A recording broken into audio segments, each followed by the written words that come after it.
I'm with a buddy of mine who we went to the Citadel together, and it's been about 20 years since we've actually had a conversation. Ryan Huerta, welcome to the show, my friend. Hey, thanks, Blake. Glad to be on. Well, Brian, after we graduated in 2005, Hmm. we really just kind of split paths, did very different things, and so I wanted to connect, and Yeah. we've been stayed in touch to some degree via social media to see each other's families and kids grow up, and I'm glad we were able to connect. So to kick it off, let's start off with where we just left off. Well, maybe before like what drew you from LA to Charleston to pay for your punishment at the Citadel? I love how you put that. Well, I think for me, one thing was I knew I kind of wanted something different from the average Yep.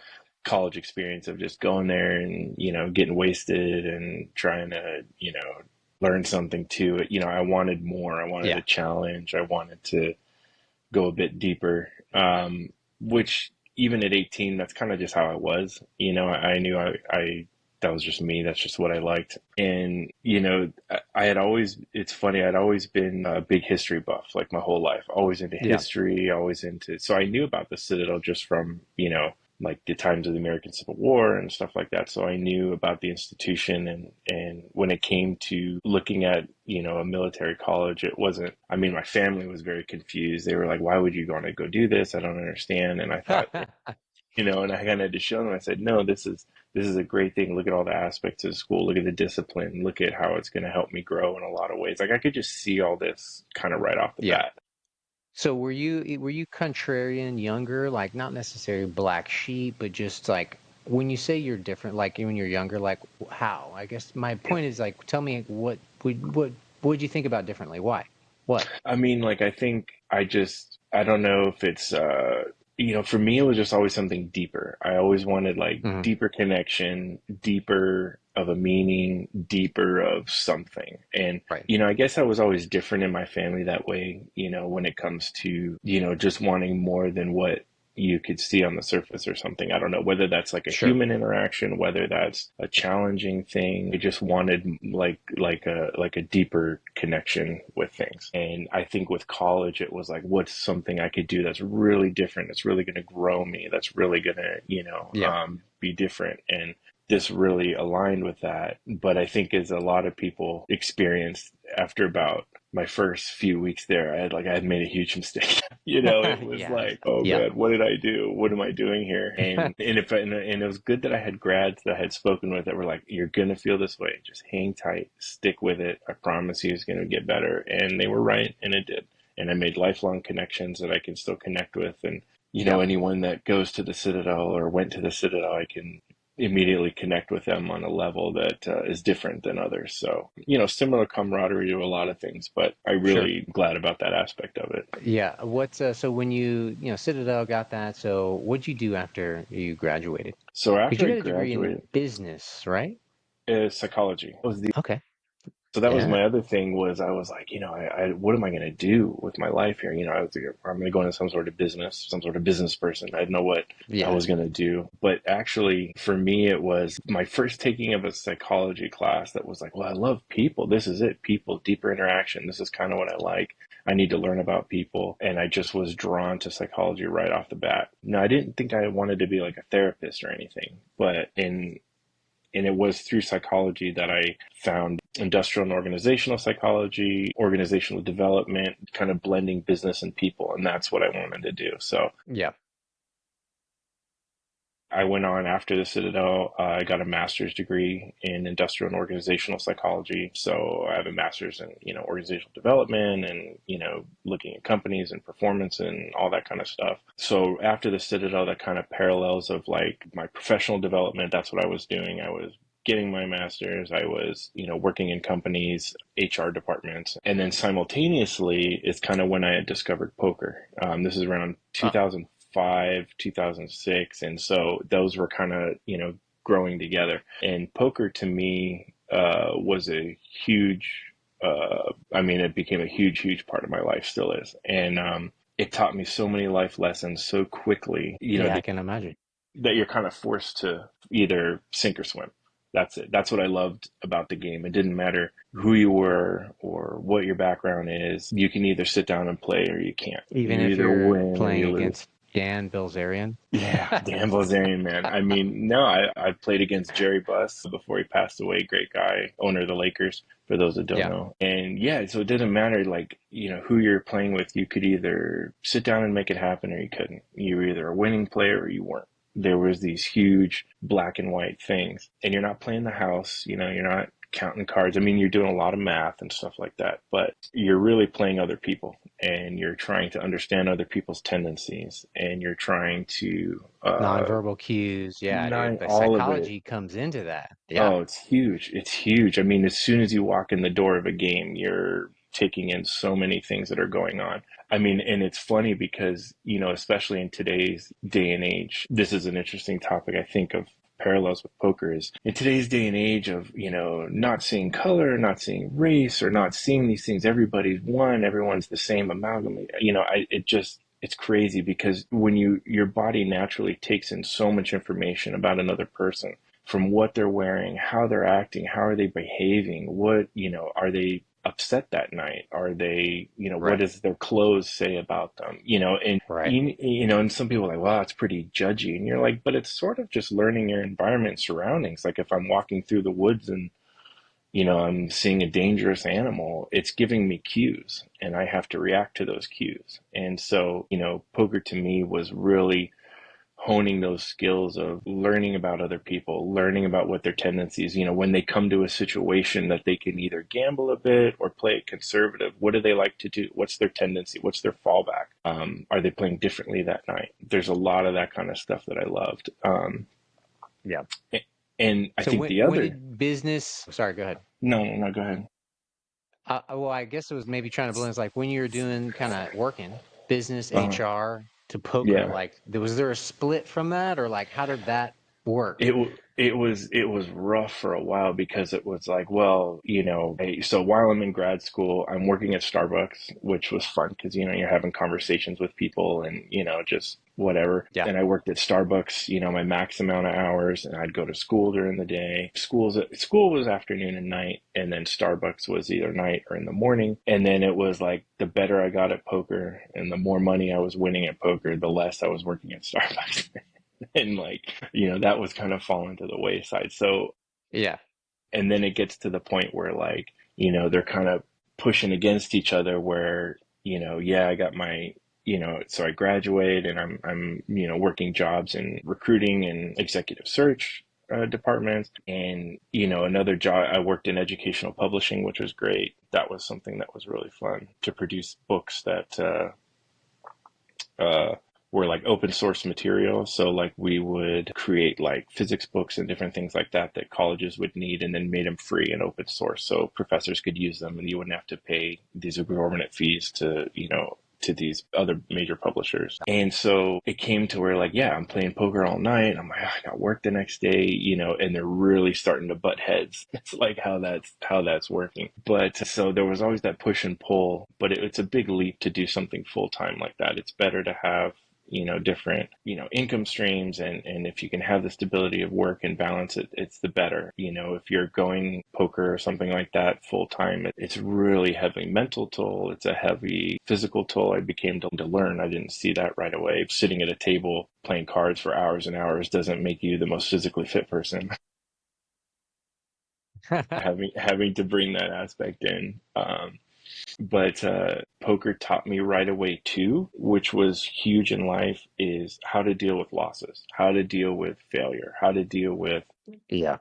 I think I'm doing all the right things, but the numbers aren't reflecting that. What do you do? How do you go about that? So it's throwing yourself into studying, learning different math aspects, trying to work on yourself. And I think to me, one of the most important things is understanding percentages. And I think this is Mm. important in life. Taking, master's courses in psychology and stuff, when you understand studies and, they say, oh, for 32%, and really trying to wrap your head around what a percentage given, how that would play out in a day to day or actual life. Like if you're saying like, oh, I have, um, a 50% chance, that's 1 out of 2 times, but you're like, okay, well, what does 50% over 100 times look like? That means 50 of those 100 times you're going to fail. And you could Right. be right in the middle of that. You could be doing 20 times in a row losing. Still, you're going to work out to that 50. But when you're in the 20, it's Right. horrible. And you're like, what is going Right. on? But it's being able to pull back and look at the overall, Yeah. that it's not everybody can do. It's really hard to What's go through those things. what was your let's say you're going into poker and like what was like an experience that either is transformative or good, bad, or ugly in your poker and when you're playing poker or in your in previously? For me, I think like some big experiences that stick out were, because I think everyone's like, oh, what about like a really bad losing night or all that stuff? And it's like, I mean, I guess I was always okay with dealing with losses and stuff like that. But for me, there was a time when I had won a good bit of money, 5 figures in a couple days. I mean, in like one night. It was that thinking, I got it, like I figured it out, I've cracked the code. And like, Yeah. and then going back and then just getting wrecked for like 2 3 sessions in a row and Yeah. being like, well, do I not got it or do I have it? And for me it was wrestling over those things of, looking at a perceived success, like I figured it out, and then realizing you don't have anything figured out and you have to start over and you have to apply yourself. And it's sort of that winner's high kind of thing that I think Right. removing your emotions from it and removing the riding of the emotional wave up and down and being able to be more Right. objective about yourself, your play, the situation, that really helped me a ton in a lot of things, How do because I have a hard time thinking about that. How do you be a good poker player? Like, because I feel like it's so much up to chance. And so tell me your thoughts there. Well, it's sort of like, for me, it's just like life. You can take all of the information you have available, whether that's, so you got what the nonverbal cues from a person, the game situation, how the game is going, what's the game flow, Mm. and then your mathematics that you can put behind it. You can say, well, the hand I have versus their perceived hands, I'm stacking up about 70% favorite here. And then deciding, is this a situation I want to get my money in? A 70-30? Right. I Is see. that good enough for Right. me? But it's really about, and this is the thing that any winning poker player will tell you, it's not about um, making money. It's about making the best decision possible, which will then lead to money. But it's Yeah. about making the best decision possible with all the information you can have at hand. And that's it. And I think for Right. me, that's how I live so much of my life, when it comes to parenting, or when it comes, especially parenting, because once I became a parent, and you realize you have to teach this other human about life, and you're Yeah. not sure, like, what, my wife and I are like, what do we do about this? What do we do about that? Well, we do some research, we look some stuff up, and you make the best decision you can, knowing that it was a good Yeah. faith decision. And you Right. may have to backtrack on it. You may have to, say, well, that wasn't the best one. Let's go the other way. Not beat yourself up about it, not drag yourself through the mud about it, talk Right. negatively to yourself, having a strong mental game in that aspect of Right. just doing what you can and move on. Just try and make the best decisions you can and get as much information as you can, Sure. and I think that's important to me, is like, we're gathering the information, trying to figure out what's going on now, whether that's like health and nutrition, fitness, and I think that's getting harder in today's day and age because there's so much wrong information. There's people out there on social media spouting ridiculous notions so that they can gain popularity. But unless you Right. have a discerning eye, you're not going to know their motivations are not good. Like, I think their information is coming from a skewed angle, and you have to digest all this stuff. So I think Right. for me, that's really one of the challenges of these generations moving forward, is getting your hands on the best information and the purest Yeah. information. Do you have And a it's not easy. framework that you go by from, religious, philosophical, that you kind of work in your mind like as an operating system? I would definitely think Stoicism has really moved to the forefront of, Yeah. because and again, this is from poker too, where so much in your life happens to you. Poker things happen to you. Somebody raises you in a pot, something you didn't expect. A card You're like, I turn, got it, and rate, yeah. yeah, or the next card comes and it totally changes the situation. Now you're like, oh my Yeah. goodness, this is the worst possible What do you card, do? or right, and you have to react. And I think Stoicism helped because it was about how do you deal with these reactions? Something's happening, how are you going to react to it? And just being able to pivot and make another good decision. And I think that to me, that really helped a framework. Believing in a higher power. I like that a lot because, whether your higher power is God, Jesus, the universe, crystals, whatever you got, I don't make Yeah. fun of anything. I try not to judge, whatever you're using to guide you, that's fine. But I think for me, it helps to have that there is a deeper understanding of humanity, life, whatever it is, there is a guiding force, and trying to be in tune with that in the best way that you can connect with that. For me, that's really important. I think if you think you're on your Yeah. own and you just I'm just this little blip in this huge planet and, nothing matters, like I think Yeah. I don't Yeah. subscribe to that myself. You have to Yeah. I know connect in the some way. yeah, I always go to the nihilist thing from the Big Yeah. Lebowski. Like, we Yeah. don't That care I was, about anything, Zabowski. Just give us the yeah. money. Yeah. I love like that line. That scenes are just like the best because we're like, oh shit, that's a lot of people right now. Damn it. Yeah. Yeah, it is. It is. It's terrible. I think, and like you're talking about suicide, it's for me humor is another huge aspect. I can find Yeah. anything funny. Nothing is not funny to me, and I connect with people about humor. Life to me is Yeah. humorous in so many ways. Yeah. Like Agreed.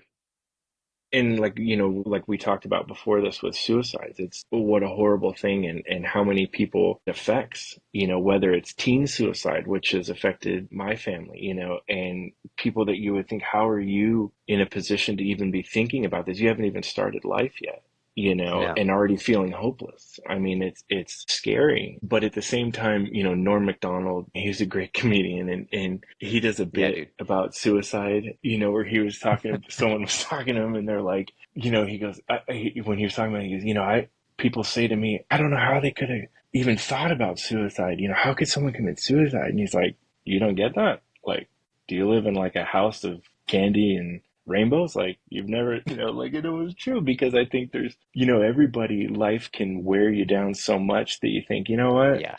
Yeah. this is too much. And that's where you have that hopelessness, and that's where you Yeah. need more in your life. You need connections with people, you need connections with a higher power universe.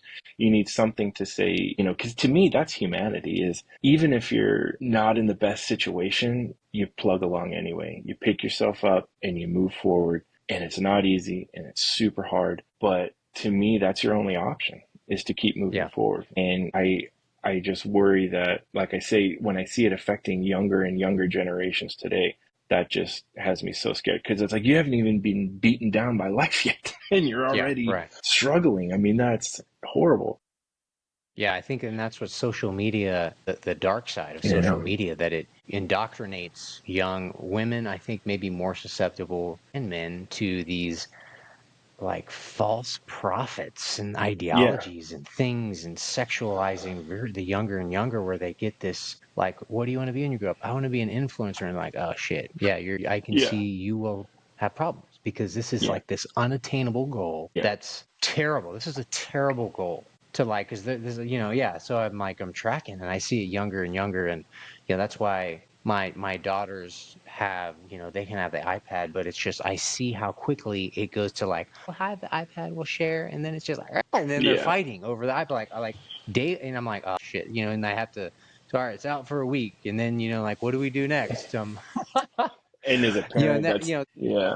yeah. No, So you have kids. So what are your kids? How's your oldest? What do you got? my oldest is 6 and my youngest Okay. is going to be 1 next month. Oh, okay. So Nice.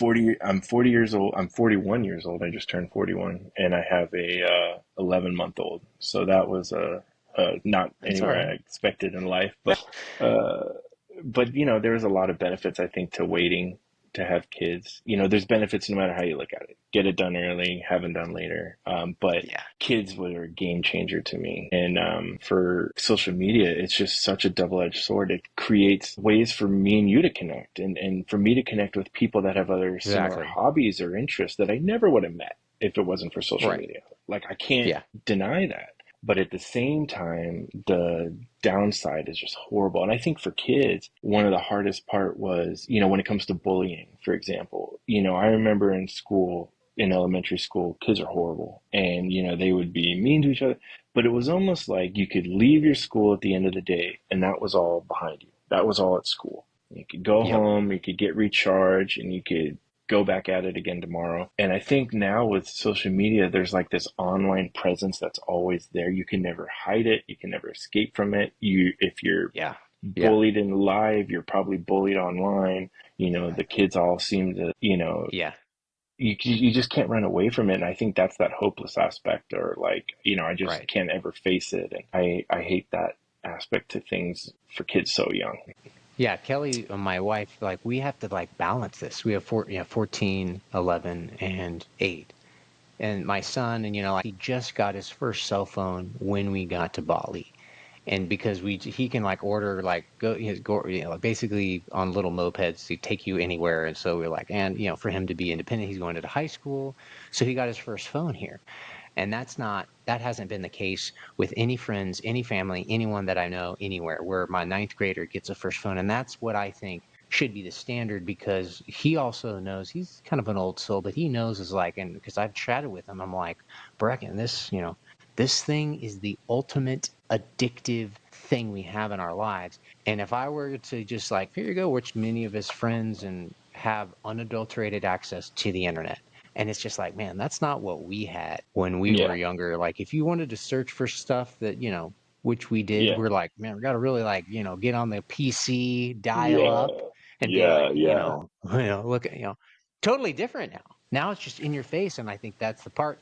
And he also knows is like, hey, yeah, porn, Brecken, is certainly, and he knows is like, that's for you, that is a path of death and destruction. And I'm maybe over the top with it, but I'm like, I feel like that's how I have to address the thing, because it's not how limited it was when we were 14. You know what I Yeah. mean? Yeah. Because it's like, it's a No, different level now, man. Like it crazy. So is. I don't, what's your thoughts on that? It is. It's scary. I can't imagine having that power of a cell phone when I was 16. Right. I wouldn't Yeah. have wielded it very well. I mean, like, I'll tell you that much.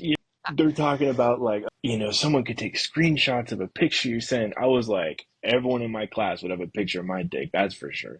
But I mean, like, I just, I joke about it, but like, I can't imagine having Yeah. that power when I was that age. Yeah. And so I think, like you're saying, it's important to give over that power with a lot of knowledge and a lot of guidance. And I'm trying to Right. do that with my son. I mean, my son is 6, but he is an old soul, like, to the max. He loves history stuff. He loves connecting with, like, he's massive into Native American stuff. I mean, for a 6-year-old, he knows all the tribes. He knows so many tribes of, Mm. like, the Wow. Woodland Indians, Southwest Indians. He'll name different chiefs. He'll know all sorts of aspects of it. But Yeah. what I like about it is it gives a lot of opportunities for discussions, for deep thought, for Yeah. a lot of interaction Awesome. back and forth. Like, for example, one of his other big passions is he likes Zulu warriors. Like in Yeah, dude. Africa, Zulu Those warriors guys are are, incredible. Like the history of those and how they did stuff is nuts. It's and incredible. Wow.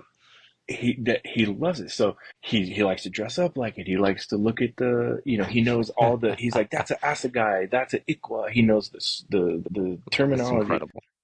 And what he talks about, and just to see how his mind works. So, for example, he liked British guys, and then so he started watching about the clips from the movie Zulu, where it was like British and the African Zulu warriors fighting. And Yep. so he started asking, like, well, why are they fighting? And I'm like trying, and my history brain is like full of detail, so I'm trying to, like, give him something digestible. So I'm sitting there going, well, okay. So the British were there because they wanted their land, and the Zulu were fighting for their land. And he's like, okay, well, why did they want their land? And I'm like, well, in my head, I'm like, well, this is when the diamond trade started. This is when the British had discovered that there were diamonds there. So there were going to go take their land. So I said, well, the Zulus had this treasure. They had diamonds and stuff, and the British wanted it, so they took it. And I mean, his mind was like, that's it? They just wanted it, so they went and took it. He's like, those sons of bitches. Like I could see in his head, Yeah. he's Yeah. like, guys. And then so that's when he started liking the Zulu. He was like, go underdogs, look at these guys Yeah. fighting for everything, so, but it's just walking him through that is just so much fun and so great that like, I'm not trying to shy away from topics. I'm just trying to frame Yeah. and house things and give him, Yeah. things to think about. Like, and he keeps picking like controversial things. Like he just discovered Michael Jackson's music. He loves Michael Jackson's music. Yeah. And a little girl at school had told him, Michael Jackson's bad. He's a horrible person. And he's like, why would they think that? And I thought, oh, here we go. So I'm sort of saying, trying to lightly touch on things with Michael Jackson. But the bigger thing I was trying to explain to him, which we got to get to talk about, is okay, what would you think if you knew somebody like a football player? He likes baseball. I'm like a baseball player. What if somebody was a really good baseball player? You enjoyed watching them play. They were so good. But when they weren't a baseball player, when they were at home, they were really a mean person. What would you like that guy or not like that guy, like as a whole? Well, And exactly. he gave him a lot to think about. He's like, I never thought about like if someone does something I like, but they're not a good person. And he goes, well, I Yeah. don't think I would like them as a person. And I go, does it make him a bad baseball player? He's like, no. So there's Yeah. just, I love all I these, love that. like, yeah, I Yeah. love all these little things you get to talk with them about and to kind of open their mind towards. And it's not me forcing things on him, it's me reacting to what he's telling me. He's telling me, I'm interested in this. Can you help me learn about it? And I'm doing Right. my best to do that. And trying to, show him all the different angles and aspects, and then he can make his own decision. Exactly. And I think that's kind of what parenting is. You never know what's going to come. I don't know what he's going to wake up and No. like tomorrow. Yeah, dude. I don't know what I'm doing. Yeah, I have no idea. Yeah. Like I'm No, just that was the biggest thing when I talk to other parents. Nobody knows what they're doing. Like they're right. just trying to, they're just trying to show up. And, I have, we're older now and I have friends that have all different kind of parents, divorced, not divorced, in their lives, out of their lives. And if there's one thing I could say to parents out there, it's to love your kids and be there for them as best as you're able to. And that's the bottom line. Whether you choose to be, oh, our kid went to believe in more of a Montessori approach, or, oh, we believe in this approach, Right. Yeah. whatever you got going on, whatever you think is best, if you love your kids and you're there for them as best that you can be there for them, it's going to work out in the end. You're going to have a relationship with your kids. And that's all you can do, like don't get caught up in the details of like, am I teaching them the right thing this time? Am I showing them the right answer this time? That's you're too in the nitty gritty. Pull out and Right. say, love you. I'm trying to be here for you as best as I can with, cause as a person, we can only do what we're capable of. I'm sure we can learn and grow and stuff like that. But, as long as you're doing your best and you're loving your kids, it'll work out in the end Agreed. and you'll have some sort of relationship. Because you're not always going to see eye to eye, and you're getting to a level, 14, you're getting to a level of problems. I'm not Yeah. even there yet, like I'm not even scratching that surface. So I think that's a whole nother level up of like the types of I problems you're mean, dealing with. you're saying you're saying things that I have tried to do, like coming stoic in this parenting style, where showing up as a student. Because you don't know anything, same thing. I don't know anything. I'm just going to try my best and have this equanimity and my balance as best I can. Because we have, three, and I saw your son. He was like wearing with he's wearing like sweats and the cap, and I'm like, he's going to be hot, but he's just like, no, I'm gonna do whatever the fuck I want, dad. And you're just like, Yeah. all right, man, let him do it. And but you have the personalities that are just so wildly different, because it's like, all right, I just was pretty much the same, but they're totally different souls inside these bodies that are just where, and yeah. So then my 14-year-old, we've been doing Muay Thai, and so he's definitely like, nipping at the heels and being like, pushing, poking the buttons, like I'm a man now too. And you're like, oh Yeah. shit, like I don't want to punch my son in the face. That's not cool. So how do we do this? Because we like to wrestle, because I've wrestled Oh, in college and MMA, and we do Muay Thai. And so yeah. you're like, how do you do this? And like, how do I, one, we have a Muay Thai instructor. So remove that. And we don't roughhouse in the kitchen anymore. That's also part. Oh, um, I but mean, yeah, and dude. it's so. there's so much with I don't know if it's with boys, like my son just wants to wrestle, he wants to sword fight, he wants to shoot stuff, he wants Yeah, to get out there dude. and Yeah, build a that. fire and do all this primal Yeah, stuff. hell yeah. And And that's the it thing wasn't anything where I you. taught him, you know. Yeah, Yeah, he I feel just like they loves it. have that innate. Yeah, and I feel like that's like little boys, right? To have Yeah, that. Oh man, that even reminds me back to Brecken Six. It's like I love that, dude.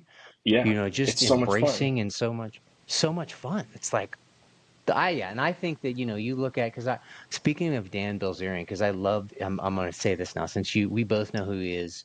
Most Yeah, people know who he is. I mean, some but poker player, and I'm like I always looked at his things sometimes, and I'm like, man, that shit looks like fun what he's doing. But then on the other side, I look at that, and then I think about like, right, I've been married to my wife now, and we've been together fucking for almost 20 years. And we have three kids, and I'm like, oh, this is the real shit, what I got. Truly. Right? You look at that like, but then you're like, whoa, well, I know what I have. Truly. Like, and it's 100%. something that it's the intangible thing that no, you can't fucking describe. You can't tell anybody it's better. And it's just like, but I fucking know. And so, I'm sure you feel that similar. Like, what do you think? That's exactly how, that's exactly me, because it was like when my wife and I were at the point, my wife and I got married in 2008. Yeah. So and I'd known her since high school. We were friends for a while Okay. before that. Yeah. So, So, yeah, similar. Sure. yeah. And then, when we had my son, my oldest, when it was 2018. So, 10 years had gone by. Our families are like, I guess they're not having kids. They're having a great life. They're always in Vegas. They're traveling. They're doing, and my wife and I would talk. We're like, I can't imagine having kids right now. Our lives are great. We do so much fun stuff. We're out there doing all Yeah. that. But at the same time, we were kind of tugged like, but I can't imagine not having kids. We're both really good Yeah. with kids. We both get it. How can we not have kids? And then it was just right in that situation where, when we got pregnant with my son, we were just over the moon about it. And we just had to make that switch in our lives and talk about how you have to react to things. So, like, we're pregnant now. My wife's like, well, she had just finished residency. She's starting to work, a lot of hours. She's a physician. She works in urgent care, which I was like, when she was in medical school, she's like, well, what kind of doctor should I be? But, we're trying to figure it out. And I'm like, I don't care. Just don't be Yeah. like foot doc, be something useful. Like if I fall and bust my ass, you can help me, like, Yeah. I don't Yeah. want you to be like, well, I'm, Sorry, I only microbiology. work on Yeah. feet. Thanks. Yeah. So she works in urgent care, so she can just handle a lot of what's thrown in her, and it's great because. Awesome. And I was like, well, listen, you're gonna make great money. I should, we both kind of like knew, like, all right, well, you're gonna be the one with the kid then. You're gonna be a stay-at-home dad. You're gonna figure it out. You'll do some things on the side, poker, whatever you want to do. And that was a big struggle for me because it was like, well, I'm just gonna like set all this to the side, and now I'm just giving up on my Right. dreams, and I'm gonna have kids. And you could look at it that way, or Sure. like I Yeah. was excited for this new adventure, like of having a kid and being able to raise this person, being able to devote time to it, which I think is important. I think we've gotten so lost in society of everybody's got to hustle and everyone's, grinding and making money and Yeah. no one gives a shit about raising kids. And it's like, this is what is the most important. This is why we're raising crappy Right. humans. Like Right. as much as possible, someone needs to focus their time on having the kids. And now I'm not as big as like it needs to be a woman doing this and a man doing that. Obviously, our situation was totally different. My wife was going to be the breadwinner, hands down. And so it was like, now it's on me. And so that fear of like, well, am I even good at this? I'm not a woman, or I'm not, I've never taken care of kids, or, how do I? And so it was just approaching this with the same approach of just, okay, well, let's get our fears under control. Let's get certified in CPR. That seems like important. I don't want my kid choking to death. So I started doing things Yeah. like that. Just like, let's alleviate some of our fears. Let's get some skill sets under us so we can, so I'm reading some parenting books. I'm listening to some podcasts. I'm trying to, and then you Right. realize it's just a baby. I'm just trying to keep it alive, basically. Yeah. um, and then, play with different play aspects and, doing that kind of stuff. But it's just been growing as a parent. Yeah. But to me, making that whole life change was all for the better. I look at like, yeah, we had great times. I mean, I used to go out to the World Series in Vegas for, weeks on end, just living in Aria, great hotels and eating great food. Yeah. Everyone's like, Oh oh, yeah. that's so awesome, dude. You're so lucky. And you're like, it had its time. It was great. I'm not gonna lie, it was awesome. But at the Yeah. same time, being here at home with my kids, my son Yeah. coming up to me and being like, hey, can we paint some more Zulu figures so I can have a bigger army to play with? Like, that's so much The more rewarding. It's so much more yeah. fun. Like, I love it. There's no Right, because it's regrets like or anything. yeah, so it's like those experiences I believe are like yeah, they're priceless. $1 million, hey, I'll offer you $1 million, but you have to leave, like to give up this experience of those experiences because right, there's going to be lots of those where you're like you could, but like each one you're like my soul is fed, and I know that the $1 million, whatever that price tag wouldn't do the same thing in my No, opinion. It doesn't do the same thing. Like right, it pays bills, it does a lot, but if that's what you're seeking, then it's diaphanous, and then it's just like it's an illusion. you'll always come up short. And that's where, Yeah. like I think about random thoughts, like with the crazy, like the lottery in California getting up, to like $1 billion a couple times. Yeah. Holy shit. And it was like, I was like, what if someone were to offer you a winning lotto ticket? This is going to be $1 billion, but you'd have to leave your family. Right. No way. I couldn't do it. I wouldn't Right. do Yeah. it because I Yeah. know how effing miserable I would be. You know, that top level of like, once you got it all out of your system for the first couple of months, Right. Yeah. how empty everything would be, how shallow it is, how it doesn't mean anything without those connections. And that goes all the way back to the Right. beginning, Right. talking about the Citadel and why I went there and always wanting that deeper connections in life. I've got all that, got the great connections with my kids. I've got it with my wife, my families, friends. And it's like, that is so much more rewarding than being on your own, but having all the money. It doesn't, that Right. always comes up hollow. And I think that's what's most important is if you're rich in your friends and you're rich in your family life, and you're going to get so much more out of that. And I'm trying to raise my son with that, which is again difficult too. He wants things, he wants a lot of things. We probably give him more things than he needs, but we're figuring that part out too. Yeah. I don't, how much is too much, who knows. But it's just funny with, like, again, life, where you don't know what's going to come at you and you can just do your best, and that's it. And I think, for me, parenting was a big another level of everything, learning, growing, all that stuff is just kind of forced upon you. And I think that that was the best decision ever, was having kids. One I Yeah. wasn't sure about, one I wasn't 100% about in the beginning. But there again, there was that deep down, like, I think this is going to be a really good idea. It may not Yeah. make sense on paper, but if No. you know, you know. Yeah, I don't think most people will never make sense on paper. You're like, well, just we're not doing it yet. Don't I'm like money, right? I'm like, it's never fucking makes sense. Like, right? It's It just in never, time, it's time and money, dude. Like, right? Right? Yeah, just it derails the whole dual income. Just living the fucking good life. Just yeah, yeah. Just add on a bunch of money, a potential debt and responsibilities. Okay, yeah, let's do it. yeah, exactly. And but I think it's like for us too, it was like we had that nice life for a while that really, I could already see the cracks in it. It was like, well, Hmm. how many Michelin star restaurants do you need to go to? Or like how many, 5-star hotels are, Yeah, enough? yeah, Or right, and it's going to be insatiable. It's never going to fill any holes. It can be great like cream on the top, but if that's all you got and there's no right. cake, it's never going to be enough. Yeah. I was going to ask you to go back into a little bit of poker, and because I always loved, I've been terrible at playing poker, Yeah, online yeah. poker, and Oh sitting yeah, wherever. online It's poker, always that like was a huge thing too. That was a big yeah, aspect in the middle of my poker career, was like online came up and it was massive. And it was a yeah, totally different game, and I had to learn how to play that, which helped me in the end, but that was a whole other, because you take the people aspect away, and that was like, right, yeah. how do you have success when you're just looking at screen names? I mean, Well, yeah, it for me, brings up again, this is another hot topic in the poker world too, because like poker starts getting big online and everybody's playing online. They have all these offshore accounts that they're how getting away with it. These companies are all overseas and you can log yeah, in from wherever. And they have these things called HUDs, which are heads up displays, and they're basically like you would look at your screen and it gives all the mathematics of like it's counting all the cards of the wow, players. It tells you all the wow, information. This guy's playing, raising this many pots. This guy. So it has all this information, but you're not looking at the person, but their bet sizing, how long it takes them to react, how long are they betting quickly? Are they betting slow?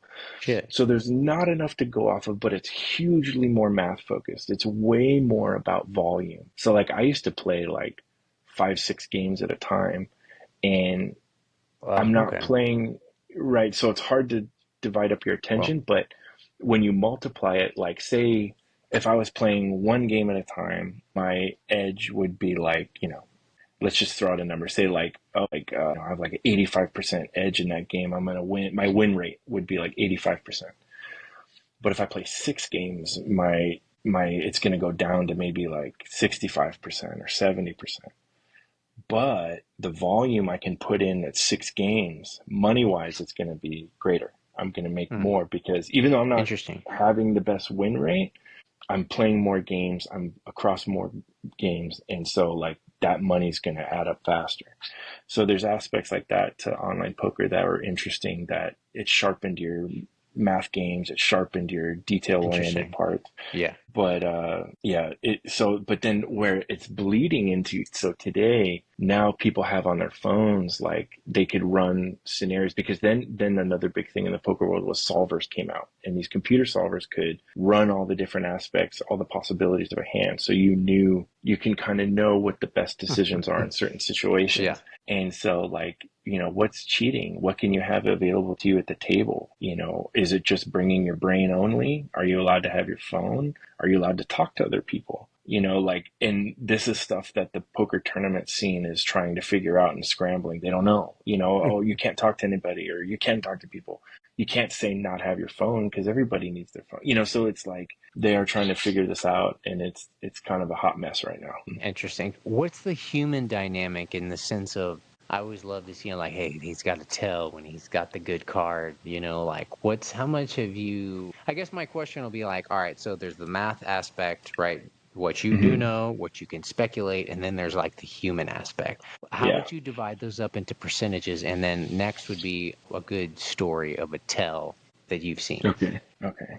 So I think that, it's again all the pieces to the puzzle. And if you're playing live, you have a lot of tells that are going to come into play where, a lot of people are like, oh, you see the way he scratched his nose? That Yeah. means it's not always that detailed. It's more about like you're taking your math as your base. That's your base. Like, okay, Yeah. what I have in my hand versus what I think they have. They have a range of hands. So you put your opponents on a range. They could have this card, and this card based on various factors.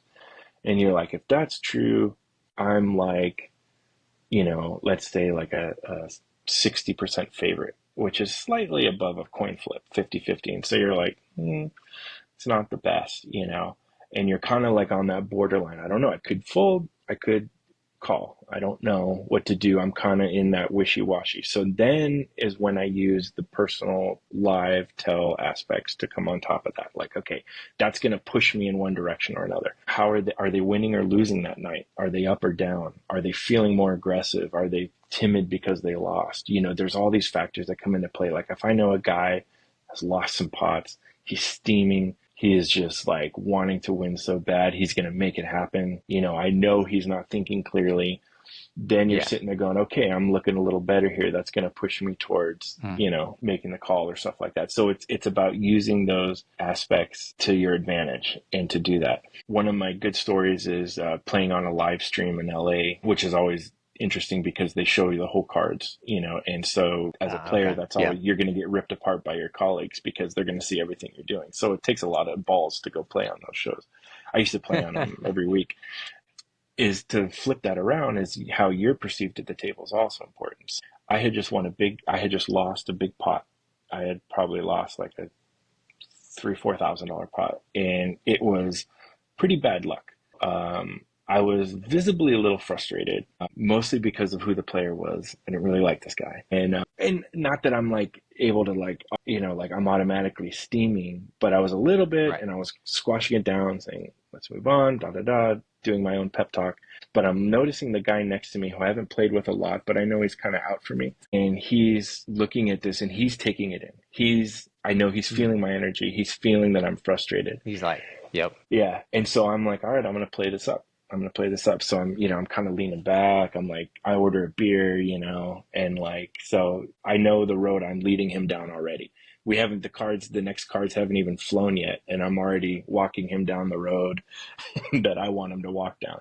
So he Yeah. knows I'm frustrated. He knows I'm pissed off. Like one or two hands later, pick up pocket aces, which is obviously the best starting hand in poker. He raises, there was a raise. He re-raises. So now I know he's probably got, big cards, ace king. He's got pocket tens or better. And he's trying to mess us up. So I go, if I shove right now, if I just put in my whole stack, which you wouldn't normally want to do with aces because you don't want to scare everybody away. But I go, it's going to look like such a steam move. Like I'm just steaming and I'm Nice. pissed Yeah. off. And I've played this whole aspect up. I know he's Yeah. going to bite. And if he has anything good, he's going to call me. I know he will. So I just I see. I like take a drink of my beer and I push my chips in. And I'm like, I'm all in. Hmm. Gets back to him and he snaps me off right away.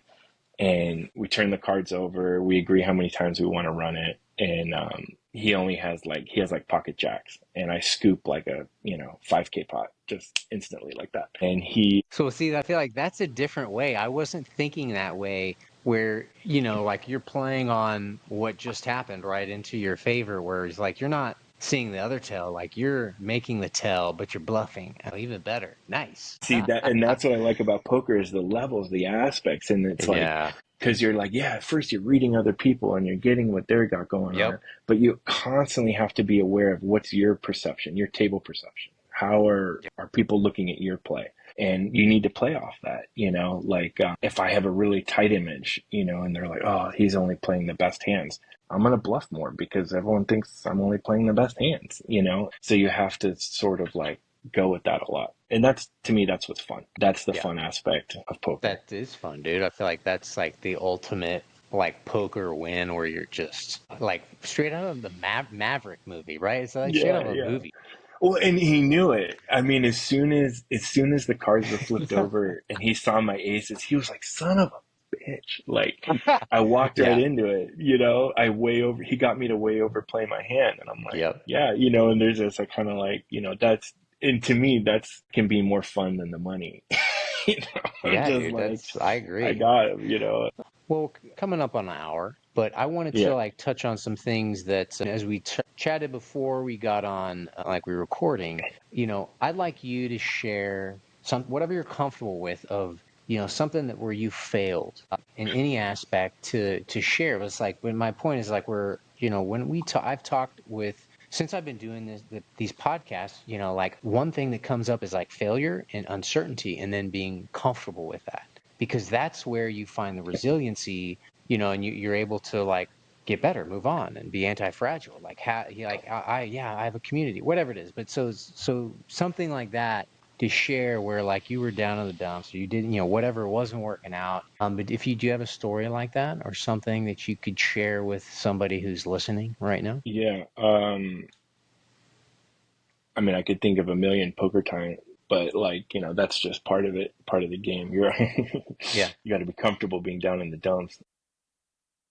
Well, and I think that that's part of it. Well, I think that those are appropriate too, because I mean, like the stress, like if the That's what I stress of didn't like about it. losing a lot of money. Yeah. Yeah, And that's what I didn't like about playing full time was that, when yeah, your whole livelihood's out there all the time, yeah. it is just the Well, unbelievable what do you stressor. mean by that? Like, how much money have you had out as in your livelihood? I don't think it's important, like Well, the you have amount, but your, it's like if all of it is out there, yeah, doesn't matter yeah, about like, the amount. and it's more of like playing off your bankroll. So like if you have, you should always be comfortable keeping like, here's your bankroll. This is all the money you have. Then you only want a certain amount of that in play at any given time. And those are the Right. numbers, that's your guiding force. And like, the higher percentages that you have, the more stressed you are, the less happy you are. And that affects all your life. You're a worse husband, Yeah. you're an upset parent, you're all this stuff. And so it's playing within your comfortability.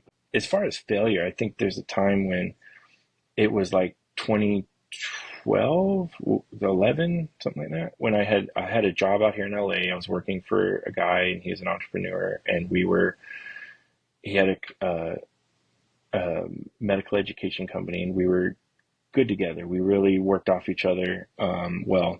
I had a lot of experiences that were good and we were applying, but poker was like at its height. I'm like going back and forth. I'm like up all night playing, trying to also be good at the job, being a husband, supportive of my wife who's in residency, which was just super. I just had Yeah. so many pans in the fire. And I ended up making some mistakes in my job as far as like, just not doing the best I could, making some like hapless errors with like data entry that, made some projections wrong and stuff, and some assignments to our writers wrong. And so, I mean, it wasn't like a massive failure, but I mean, I wasn't used to it. I wasn't used to just being like, you're right, I totally botched this up. And just feeling like, for me, it was just like, all right, well, I don't want to do any of this then. I don't care about poker. I'm failing at my job. Like, just, my wife's at work all the time. Like, I was just in a real dark spot. And coming out of that, being able to almost like contain things, like, okay, don't let this bleed into everything. Don't have that fuck it all mentality, of being like, well, it's all crap then, throw it all away. Like, no, contain it to what it is. You made a mistake, own up to that mistake. Because it wasn't like, oh, learn, like, I mean, I was just overextended. Yeah. And for me, it forced me to say, like, okay, so it's not about like you need to learn and do something better. It's about making priorities, and it's about deciding what you want in your life. And so it made me pursue poker more, and it made me kind of have the corporate stuff take a back seat. And that was, for me, learning. The biggest thing that I learned from that whole experience was you have to contain things, but more importantly, you have to prioritize, and you have to decide what's important to you.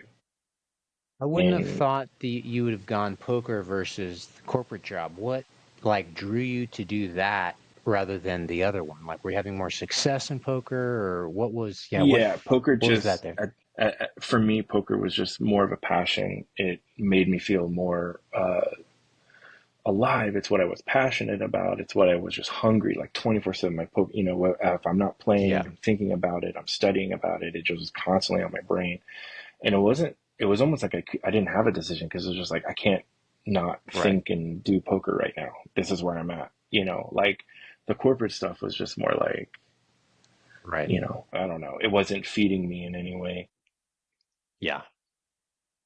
I mean, so when are we talking like a livelihood at poker, or like what is that? What did that mean for you? Like that? How does that work? Because again, I would say for probably most people, like to be successful at poker seems so risky, well, It to me is. at least. It's super risky. But at that point, I had been playing for, years. I had had a lot Okay. of ups and downs. I had had proven success. I think that's the main thing. I had built up a pretty strong community here in LA of other players that, I was friends with, I could go to for learning experiences. I had a really Yeah. strong network to draw from. And again, that's the people aspect. It wasn't on my own. Poker can be very on your own, very solitary.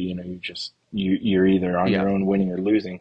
But it was making those connections and learning from people that had gone before me, and that had been successful at it, and some of their tips and tricks. And so for me, it was riskier, yes, but at the same time, I knew that it was just what I had to do at that time. It was what I was Yeah. into. It was all I could think about, and it wasn't something that I could just ignore. Right.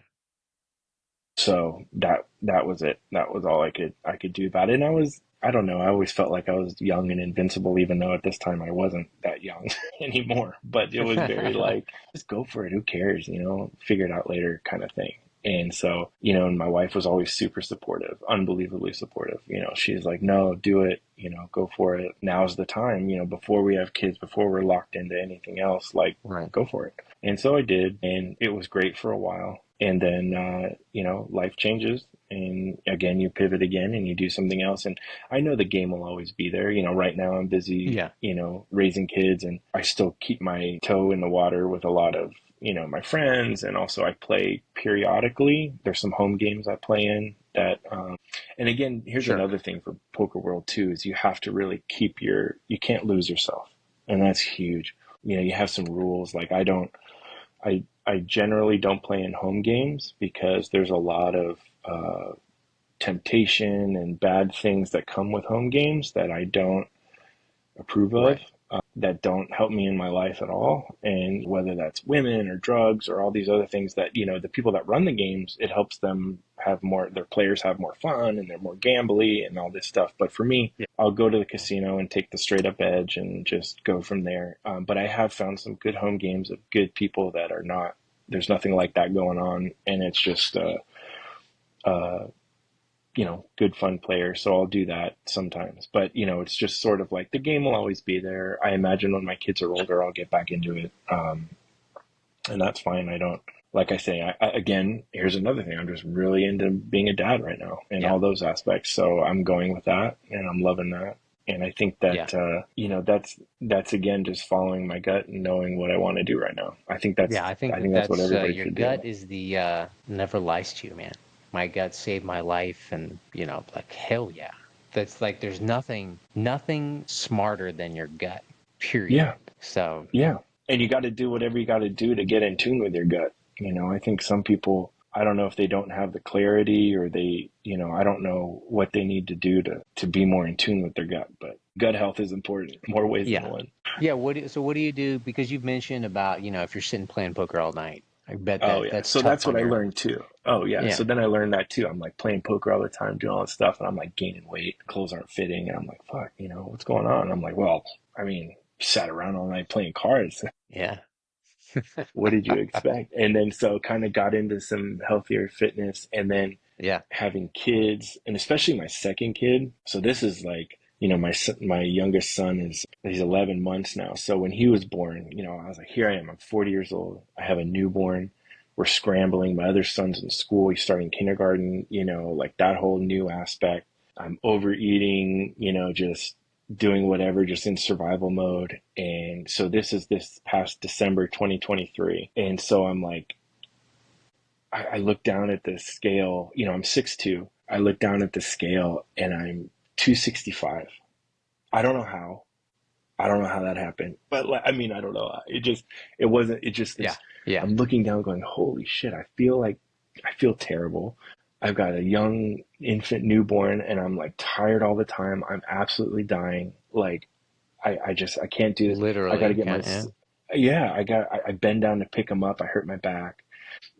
I'm like, yeah, I still have to get my other son ready for school. So I just was again like, stop, let's focus, let's prioritize, and let's go. So my first thing I yeah, did was I'm going to start waking up early again. I know I'm not getting good sleep, but I need to get up early. So when my son wakes up, my oldest wakes up, I can be present for him, because it's like, if my alarm's going off 5 minutes before I got to go get him up, I'm half asleep. I'm barely interacting with him. I'm like just trying to throw some food on the plate and get going. Cooking is a big aspect. That was another thing for that, because when my wife in medical school, one of us had to learn how to cook or we'd starve. So I learned how to cook, yeah, and she was with me in the beginning when I was an absolutely disastrous cook. But so I started getting up early, and it was like, all right, I got up even earlier. And I'm like, all right, I got like an hour to get stuff done before my son gets up. So I'm like getting the house ready. And then when he gets up, I'm present, I'm ready, I'm spending time with him. It's going great.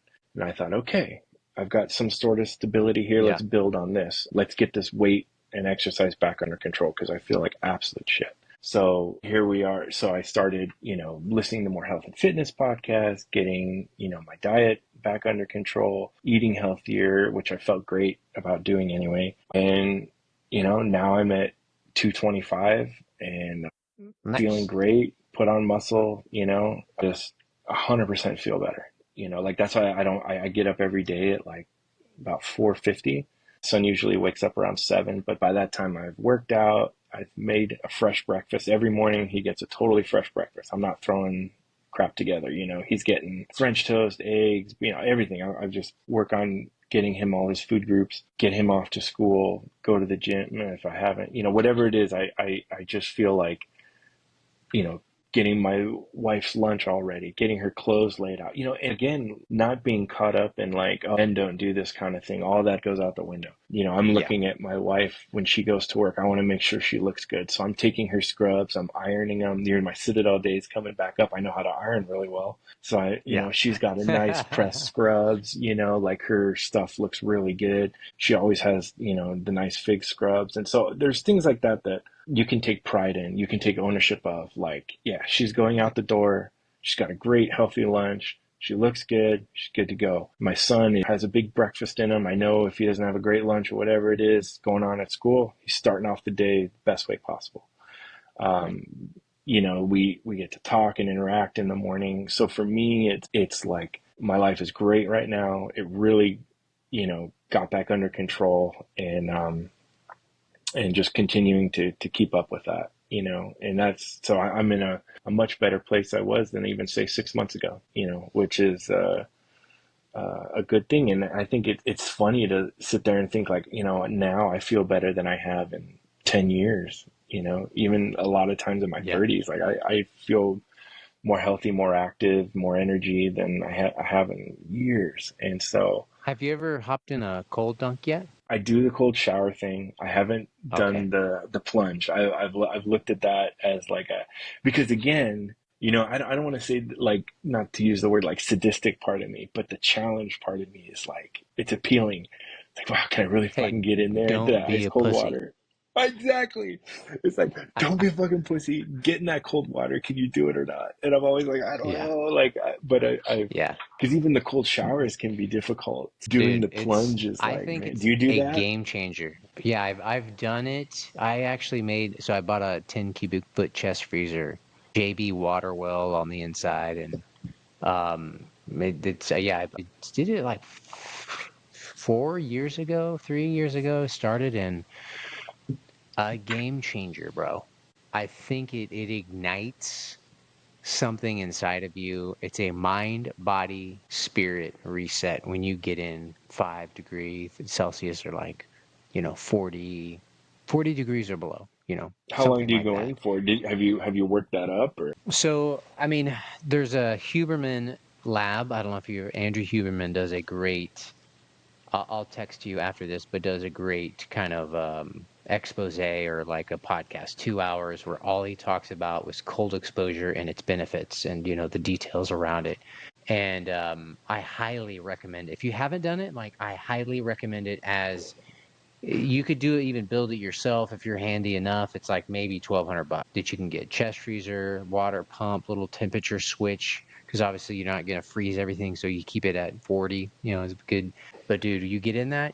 So I would start off 1 to 2 to 3 minutes in the beginning, but then as I did it more and more, I noticed that my body, dude, you burn the fat off, bro.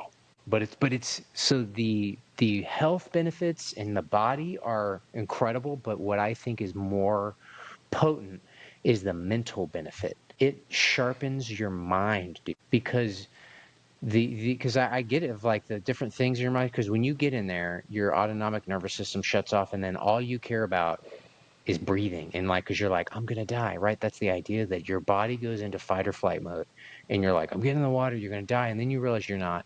But all these things start to happen, and you get out, you have this euphoric feeling, you have this, like, all of these dopamine, all this crazy stuff happens. But then you're like, it just does it, dude. It's a switch in your mind, and I've felt it, that it was Yeah, very super helpful to anybody. So Wim Hof is the Iceman, and I'll send it some details to you. And so he's basically could sit in freezing water for an hour, oh, right? is that that Climb guy Mount that's Everest. like a wolf guy or Yeah. something or not? I Yeah, mean, yeah, I don't yeah, know Wolf guy, but he's like climbed Mount Everest in his like shorts and shit, like it's just crazy. But yeah, his thing was like, if his wife like committed suicide because she, anxiety, depression, and he was like, if I would have known then, and I would have had done this, I don't believe she would have taken her own life. And yeah. I agree with that 100%. There's the health benefits that are incredible, but it's more the mental side that's subjective, and it's hard to really measure for people. You see, and But that's the like, aspect. Yeah, because Yeah. I've looked into it a little bit. Study data wise, it's a little Yeah. shaky, but that wasn't what people are saying. Like it's that mental thing Oh yeah. of sticking it out in the water and doing, because I've gone like whitewater river rafting Yeah. and I love it. And the last couple times I've gone, the American River up near Sacramento, they've had where they have one rapid where you can jump out and it's called Swimmer's Rapid. And you have your life jacket, you hop out of the boat and you just fucking ride it out. Yeah. And the water is freezing. And as soon Yeah. as you land in, there's that absolute shock of like, this is why Yeah. am I out of the boat? I'm gonna die, you know, and gaining control of that, trying to get yourself through the rapid, Exactly. that harnessing. And I've touched it a little bit, and I imagine that with the cold plunge, that's a lot of what you're Yeah, dude. going for on a You daily get in basis that in the almost. morning and go through that suffering, dude. Like I think it and it jump starts your whole day too. Like I would wake up, get in that. It sucks, dude. Like, and it never changes. It never does after you've done it for a year, 2 years, or 3 years, or 4 years. Like there's a at the gym here. There's cold dunks at same thing at like 3, 5 degrees Celsius. And it's not like, hey, we got out here and I'm like, I got in there. I'm like, nah, it's not like, oh yeah, totally good. I've been doing this for 3 years. Oh, Nope, it's not like that still at all. sucks. No, no. Every day it sucks the same amount. And Oh no, my yeah. God. So, but that's the idea too. And Huberman had what's his name on Goggins, where there's like a part of your brain that if you like, it like stems every brain disease, Alzheimer's, all that. Like basically, this stems this from happening of doing difficult things, and that goes back into the beginning of like seeking difficult things, doing difficult things like that, and that's like I think that like if you did it, my goal was how I did it. I was like because it sucked. It was like 1 minute a day, or I tried to 5 minutes a week, 10, 7 to 5 minutes, right? You try, depending on schedule and stuff, and that did it, dude. You lose weight. You have these things that happen in your body and mind and spirit that you just are unfucking deniable. It's like Everyone I take know that. that does it swears by it. Right. It's like I'll take like just hey, who's having depression issues? Come fucking with me. And we'll get in that cold dunk. We'll do it for like a week, and then we'll like go start at. I mean, again, it's like, but that's free, right? Yeah. So it's like, so you're not on a prescription for that. But I fucking guarantee you, if we took 50 people and just who are struggling, get them in a cold dunk every morning, they'd be like, after a month or whatever, they'd be like, all right, fucking got it, right? But And it's and that that and transformative, dude. yeah, and I think that it speaks to that whole like choosing what's hard, choosing what's more Right. difficult that I think is so Yep. lost in our society. Because I see so much online. I just got into an online argument because, whatever, it's fun. And not an argument, but like there's a guy I follow. I've seen that Dr. Paul Sardino or whatever. He Dude, lives in yeah, Costa and Rica. it's like he's interesting, but yeah, I got my thoughts on him. Yes. Yeah, so do I. I think, but whatever. He's bringing a lot of cool things to light and a lot of Yeah. things that are like, But so he made this whole post. I don't know if it was his last post, and he's talking. You can see my thread under there, which is I got the Okay. most likes on my comment, and then a huge hundreds of comments that I'm going back and forth with people beneath it. But he's at the hospital, and he's like, "This is a $4 trillion industry, the medical industry." Just basically ragging on how shitty the medical industry is, and how they're trying to keep you sick, and they're trying to keep you on pills and medication and big Correct. pharma and Yeah. like all this stuff. And you're like, okay, I'm like listening to it. But then so my comment was, which is like, I hear you, but let's flip this around the other side. People want the pill, Pharma wouldn't make the pills if people weren't buying them. You can say that they're pushing it and I'm not, saying that they're not. But if you give somebody the option of like, do you want to sit down and change your life? Do you want to eat Yeah. healthier? Yeah. Do you want to exercise, or do you just want to take this? Guess what the fucking Americans are going to do? They're going to take this. Yeah. And Yeah. that's the hard part that we've lost in our society, is embracing what's harder. And there's a lot of aspects to it, a lot of things. But for me, that's where people are like, no, they're just brainwashed. I'm like, no, people today, Mhm. they are busy on the grind or whatever else they got. Nobody prioritizes their health as much. Not nobody. I mean, there's definitely a big uptick, like, eating healthier and exercise and all that stuff. But I think that's the big part of society is like, and kind of ties into capitalism. If like people were wanting to only eat healthy, McDonald's would be out of business. I mean, no one would eat it. They No, would just want the other stuff, but it's not. And so, and I see dude, that it's every like day. that's yeah, I see that every day. I think people are not gonna like, cause I was like, look at what you're really asking. Like, or people talk about like homeless crisis.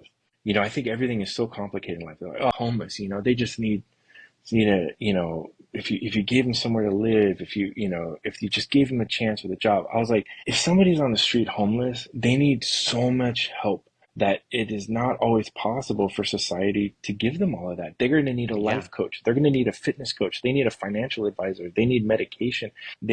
There's so many, they would need this total overhaul yeah. of their life. And If that's they the message want it, if they even even if want they it. It's like want, talking to a drug yeah, addict. Hey, you got to go to rehab. They're going to tell you to go fuck themselves. Like they no, want to go do the drug. And it's not until they're ready to get healthy that they can get better. right, And they're not ready to give up the alcohol. You can do all the information, all the education, everything you want to do to help them. They're going to keep messing up until they make the decision not to. And I want to impart that onto my kids is like, you can't always look for life or others to help you. You got to look at your situation and you got to help yourself. And you got to change yep, what's around you yourself. You can't always blame that the media is shoving this down my throat or that I'm being brainwashed for this, and that. And not that those things aren't true, but that at some point you have to stop, look at yourself and say, all right, I'm going to do better. I need to change. I need to choose something harder, something that makes me uncomfortable, whatever it is. And that's to me is like one of the essence of life. You have to do those things or no one's going to do them for you. yeah, exactly. Well, and I think that's like a part of the, breaking down of the nuclear family, like, right, the family thing, where that's a part where you're like, well, there's not a lot of family structure, so a person falls through the cracks and Mm-hmm. does these things. I remember my wife telling me about she was in a networking group in San Diego, and this guy was a banker in her group. And then, he left the group, something happened. And then about a year later, he left the group. A year later, he was killed on the I-5 or the highway because he was at that point. I don't know if he was homeless at that point or what happened, but he's on drugs trying to cross the highway in the middle of traffic and got run over and killed. And you're like, what? How does that? I think that's just, how does it go from dude, he's a banker, right? Degree, right? To work in, do good in a networking group, chatting, having like a lot, conversations, and then year later, running across a highway on, I don't know if he was what he was doing exactly, but there's not right. Whatever you're doing, if you're running across in the middle of traffic and got killed because and you're like, holy shit. That's like our society is like failed people like that because it's not like a recreational drug user. Maybe it starts off that way, but I don't know. I Yeah. don't know like for me, I'm like, oh my God, it's hard to Yeah. connect those two. Yeah. Yeah. And there's things where, you got things that are so addictive, Uh, substances where like smoke a little weed. Well, you don't just like smoke a little crack. You know what I mean? right. Right. Yeah, that's true. There's things I don't where think. you're like, you're on another level, man. Like if you're doing that, that drug may Yeah. take over your entire life and everything you're about, and it's going to ruin your life. Yeah. Yeah. And yes, people can help pull you out of that. Family can help. You can give them a fresh start, take them to rehab. But there's just that. And again, knowing this from family experience, where like until they're ready to make a change, it's not going to happen. And Yeah. so that's the part that's difficult is like, again, that's why I just keep coming back to like, you have to want it. You have to want to live. You have to want Right. to be better, finding those reasons that give you, the strength to do so. That's what life's about too. Yeah. But Agreed. I think there's so many problems with our society that people want to like simplify that I'm like, dude, it's so complicated.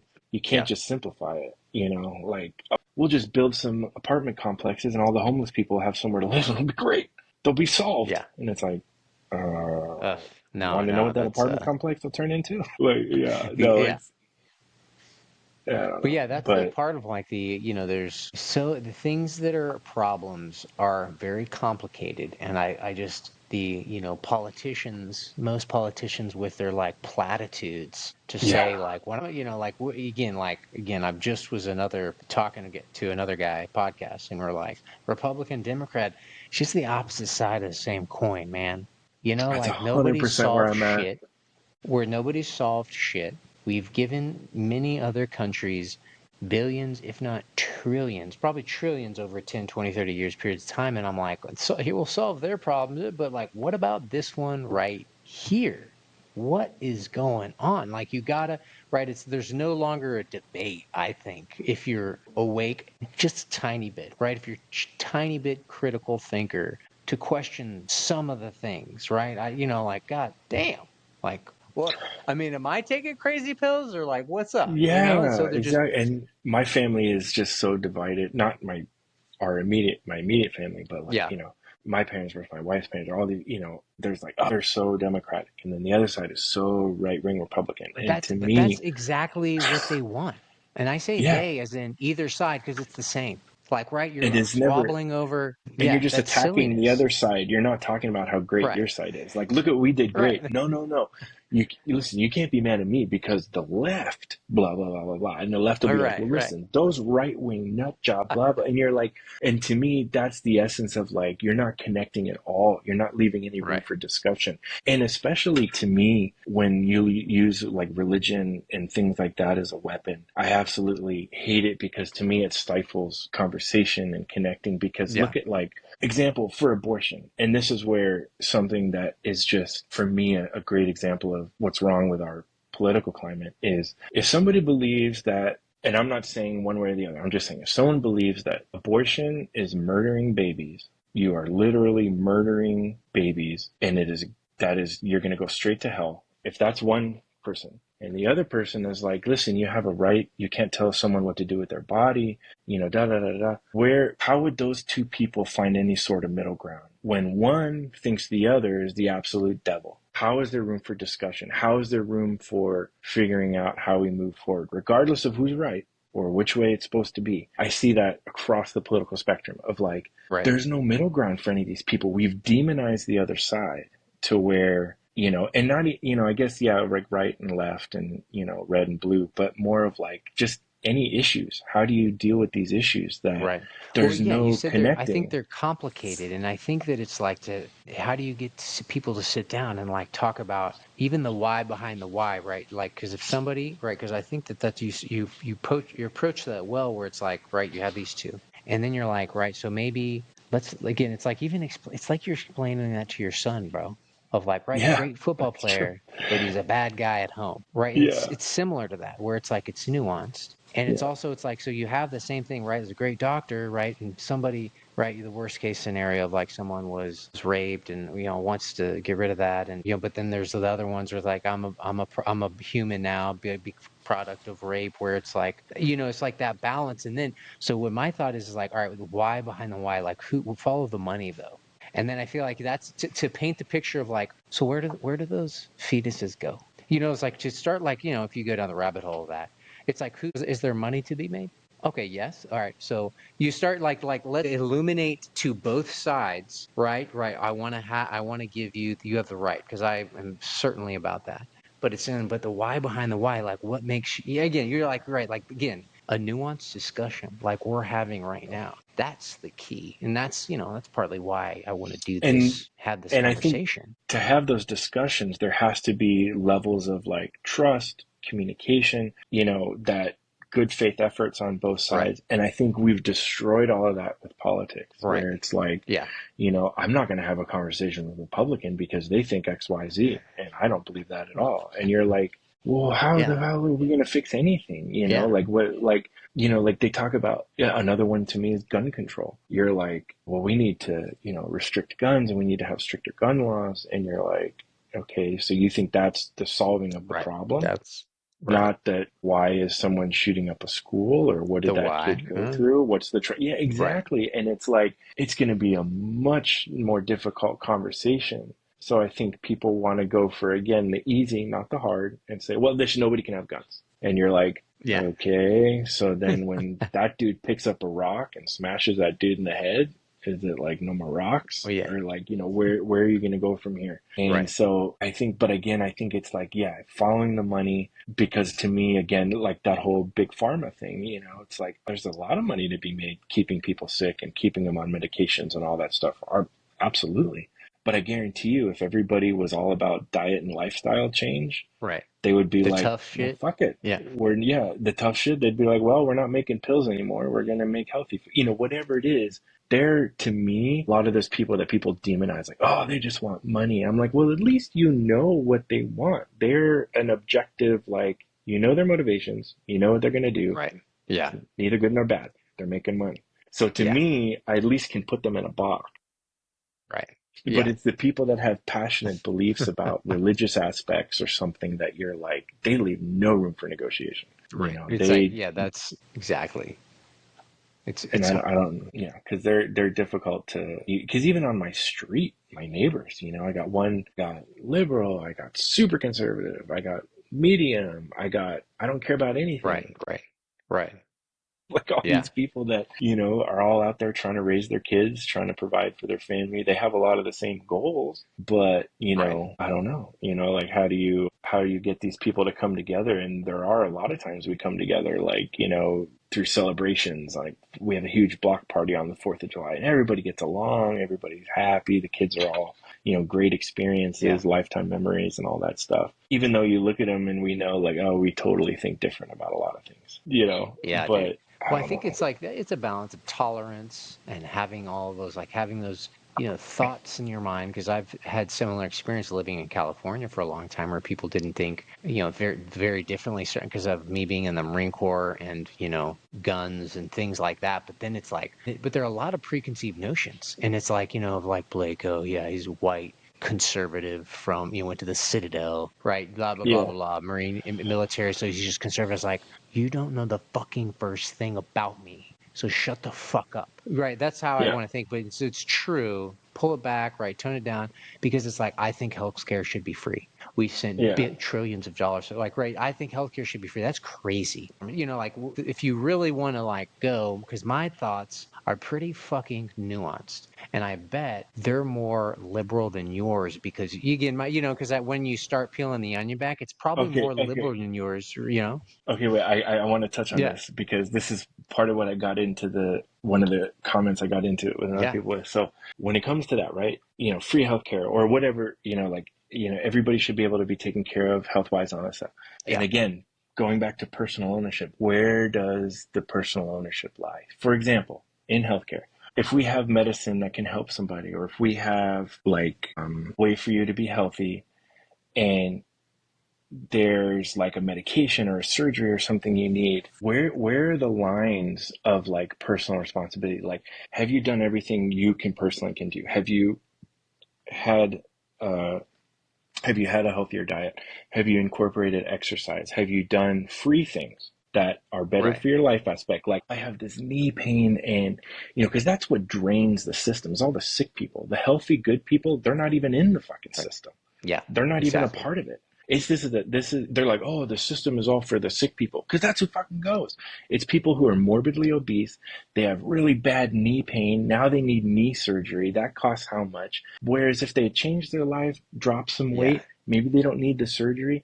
So to me, it's like, where do Yeah. you define lines of like, could you deny someone health care based on you haven't done enough for yourself first? Is that Yeah. appropriate? Is that human? Is that humanity? I don't know. Yeah, To dude. me, those are Yeah. issues that like Yeah. where do you start with that? Right. Yeah. I mean, I think there's some study or whatever it says, like when people start to talk to their doctors, they like lie about like like how much did you eat? This, or did you how much do you drink, and this and that. They just like My wife lie does most that. of the My time. wife deals with that on a daily You got, basis. They did all you laugh take your about it because they're like, first, medication? Yeah, I did. she's Right. And she's they like, didn't take I shit. know you didn't. Yeah, she's like, I know you didn't. Right? She's like, it's just so funny because she's like, they all lie. Not they all lie, but I mean, there's a vast Right. majority because you're put I on the get it. spot. You don't want to go in there and be like, well, I haven't done shit, and Yeah. like, Yeah. and so many people go in there urgent care like they haven't tried any medicines, they haven't tried taking care of themselves at home at all, but they've come into the urgent care, they've Right. cost a nurse visit, a doctor visit. You have to pay all these Right, people. dude. You have to get tests done. That's Shit. why it Yeah. costs so much. And so I think there's a lot of like personal responsibility that's like out the window now. Yeah. And I think that needs to be discussed as well. And I think so. It's like on that note, I don't know what makes me want to draw it to this next one of like personal responsibility, because it's like there's that aspect, and that's just health stuff, dude. Right? If you, Yeah. and another one for you that if you haven't is to do like a 48 hour, 72 hour, like salt water fast, bro. I'm telling you, like, so if you do cold dunk and you do intermittent fasting and or do a like a 72 hour like Celtic salt fast, like where you just putting a little salt, all that magnesium stuff. Yeah. I'm telling you, bro, like you're gonna reset your fucking whole thing. That's all you need. So that I digress. But yeah, the accountability thing is like, how do you get people to want to be good and go into the obstacle or the pain? So it's crazy. But then, on the other side of, I think the medical side, not, but more of like pharmaceutical FDA side, is that where we kind of touched on before we started talking, is where you see a panel of 11 people, and we're getting into the MDMA, where 11 people look at a study that was done on veterans for, PTSD, first responders, like those types of people.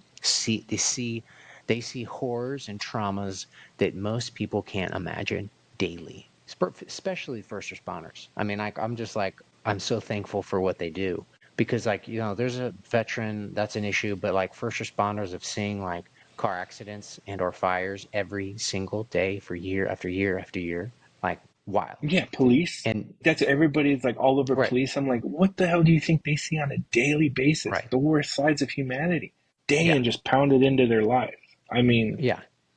that's Yeah, going and to take a when you toll. yeah, when you see a study done that was like done by like PhD, Harvard, Berkeley professors, that like this is their job, psychiatrists, psychologists, these like incredibly smart people put this together, and and then you listen. I actually listened to the FDA's panel, and they talk about, why they didn't do it, and it was insane listening to these quacks, some MDs, some whoever, and they talked about, basically there's like these 10 shitty points that this really great a person, like a lady, put together video where she was like, they had the largest beat, like basically these guys stayed in the program, and had incredible success, and they FDA rejected the study, saying like, nope, there's too much craziness. And I'm like, and or whatever, like addiction. I'm like, listen, from what I know about MDMA, it hasn't killed anybody, basically, and it only like makes you really happy for the most Yeah. part. Then my thought is like, if you do it, use it therapeutically, like with intention. Like you have a guy, you could have guys, 20 veterans, call it a day, commit suicide, that would maybe stop. Like if we just like get those same guys, boop, here, just take this, go through this protocol for a week, they probably would stop kill they would stop taking their life. And I always put this juxtaposition up, where if 20 Marines were getting killed every day in Afghanistan, Oh, dude, could you imagine the there would uproar? be, it'd be massive uproar. And that's the part, like Fucking my wife will tell crazy. you too, like that medicine, of course, plays a role because you need to, especially different pharmaceutical things, like sometimes someone is so deep in whatever their illness is, they need a medication to pull them out to a Yeah. new area where they can build from there. Yeah. But you need that. You need to somehow, sometimes in the severe cases, you need to like pull them out of their situation and okay, you're at a new baseline and you can start to build from here. And now, Yeah. I imagine, especially with the deep suicide rates and stuff, where you're in a dark place and, something like you need a psychedelic or something to take you out of that, to put you in a new place and to maybe feel something you haven't felt in years, Oh yeah. Yeah. whatever it is, I'm all for that. I think that, and again, this is where, being a psychology major and understanding statistics and studies, validating studies, how you can manipulate data, what's a good Oh man. study. It's just Yeah. so many studies out there are garbage, just Yeah. absolute garbage studies. And we're not even going after the real meat, the heavy stuff of like what we should be looking at. Because who's going to fund these Agreed. studies? Again, follow the money. Like who's going to put up Well, millions of yeah. dollars to study shit? Well, I mean, Someone that wants more the for outcome their this. way, I'll tell you that. Sure. It's like, well, there's like with, I think psychedelics, because some of them are incredibly transformative, like almost magic pill transformative of what they can do in 24 hours. And there's no fucking profit in the cure, dude, in my Yeah. thought. Yeah. Like there's just from a pharmaceutical side of like, right, hey, and I experienced that when I got out of the Marine Corps, where it's like, here's some prescriptions to take regularly to regulate blood pressure and these things. And like, I didn't, I wasn't buying into that exactly. And I'm like, what? So if this thing could do it in an evening, what? Yeah. That's nuts. That's nuts to have that thing, and then again, the money, right? There's no money in that. There's Yeah. no And I money in think like, it, take it, boom, you're done. yeah. Where there are legitimate reasons to have pharmaceuticals. Like I'm not saying that. I'm just talking about, hey, we're talking about PTSD and these Yeah. types Yeah. of incredible traumas that need something more than, blood pressure medication and here's some Zoloft, like, and come back for your prescription in 30 days. Yeah, and That's I'm not probably not about the those answer. like right, 100%. I'm not about like, oh, I got a whole bedside full of pills that'll keep me Right. going. It's like, whoa, whoa, whoa. Like, that's not what Yeah. I'm saying at all. But no, I think psychedelics are a different game changer, a different level of like consciousness that can happen that like if you've never experienced it, I don't think people understand or can really Yeah. grasp because it's such a Yeah. different, like, I mean, I've had my share of recreational drugs and good times and all that. But for me, like one thing I've done that really like I can say was a game changer that didn't, not something I've ever done again, but it was like I touched something and then I came back and was like, wow, that was powerful, was DMT. I did that one time and man, I have even trouble like describing what the experience was like. It was Right. such it just unbelievable experience. But to me, it just was that like reminder of like, there's so much more we don't know about. There's level of consciousnesses we don't understand. And people are like, well, that's Yeah. not real. You're just on a drug trip in your head. And you're like, what does that mean? What is Right. reality? Yeah. It was pretty What's real, real, bro? Like what? Yeah. exactly. You sound all hippie-ish, but it's true. Like, what are these Yeah. experiences? So I think that I just can't stand, it just irks me to think about the things out there that we're not studying that could change our lives, Yes. that we're not exploring and researching and we have the means to do so. It's just so frustrating, in my opinion. No, I agree. Agree. All right, bro. Is there But anything else we should cover or chat about? okay, I Anything? do want to talk about Yeah. one more thing. And now Yeah. this is back to parenting.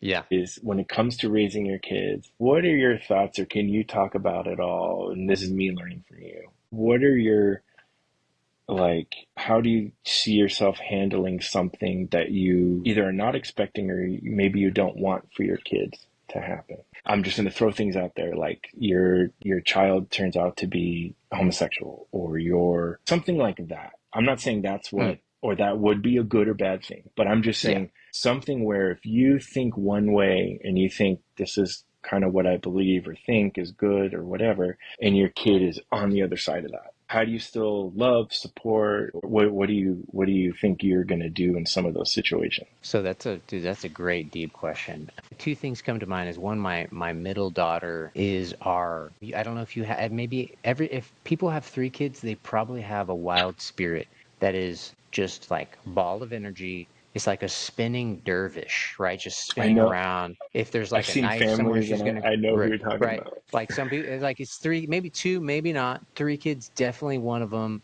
Or like find a glass of water, just wherever it is, knocks it over, kicks it, just always, yeah, it's wild. So, and it's just like it's a lot to handle. So then there's another one is like that comes. So that's part one of like, right, it's almost uncontrollable.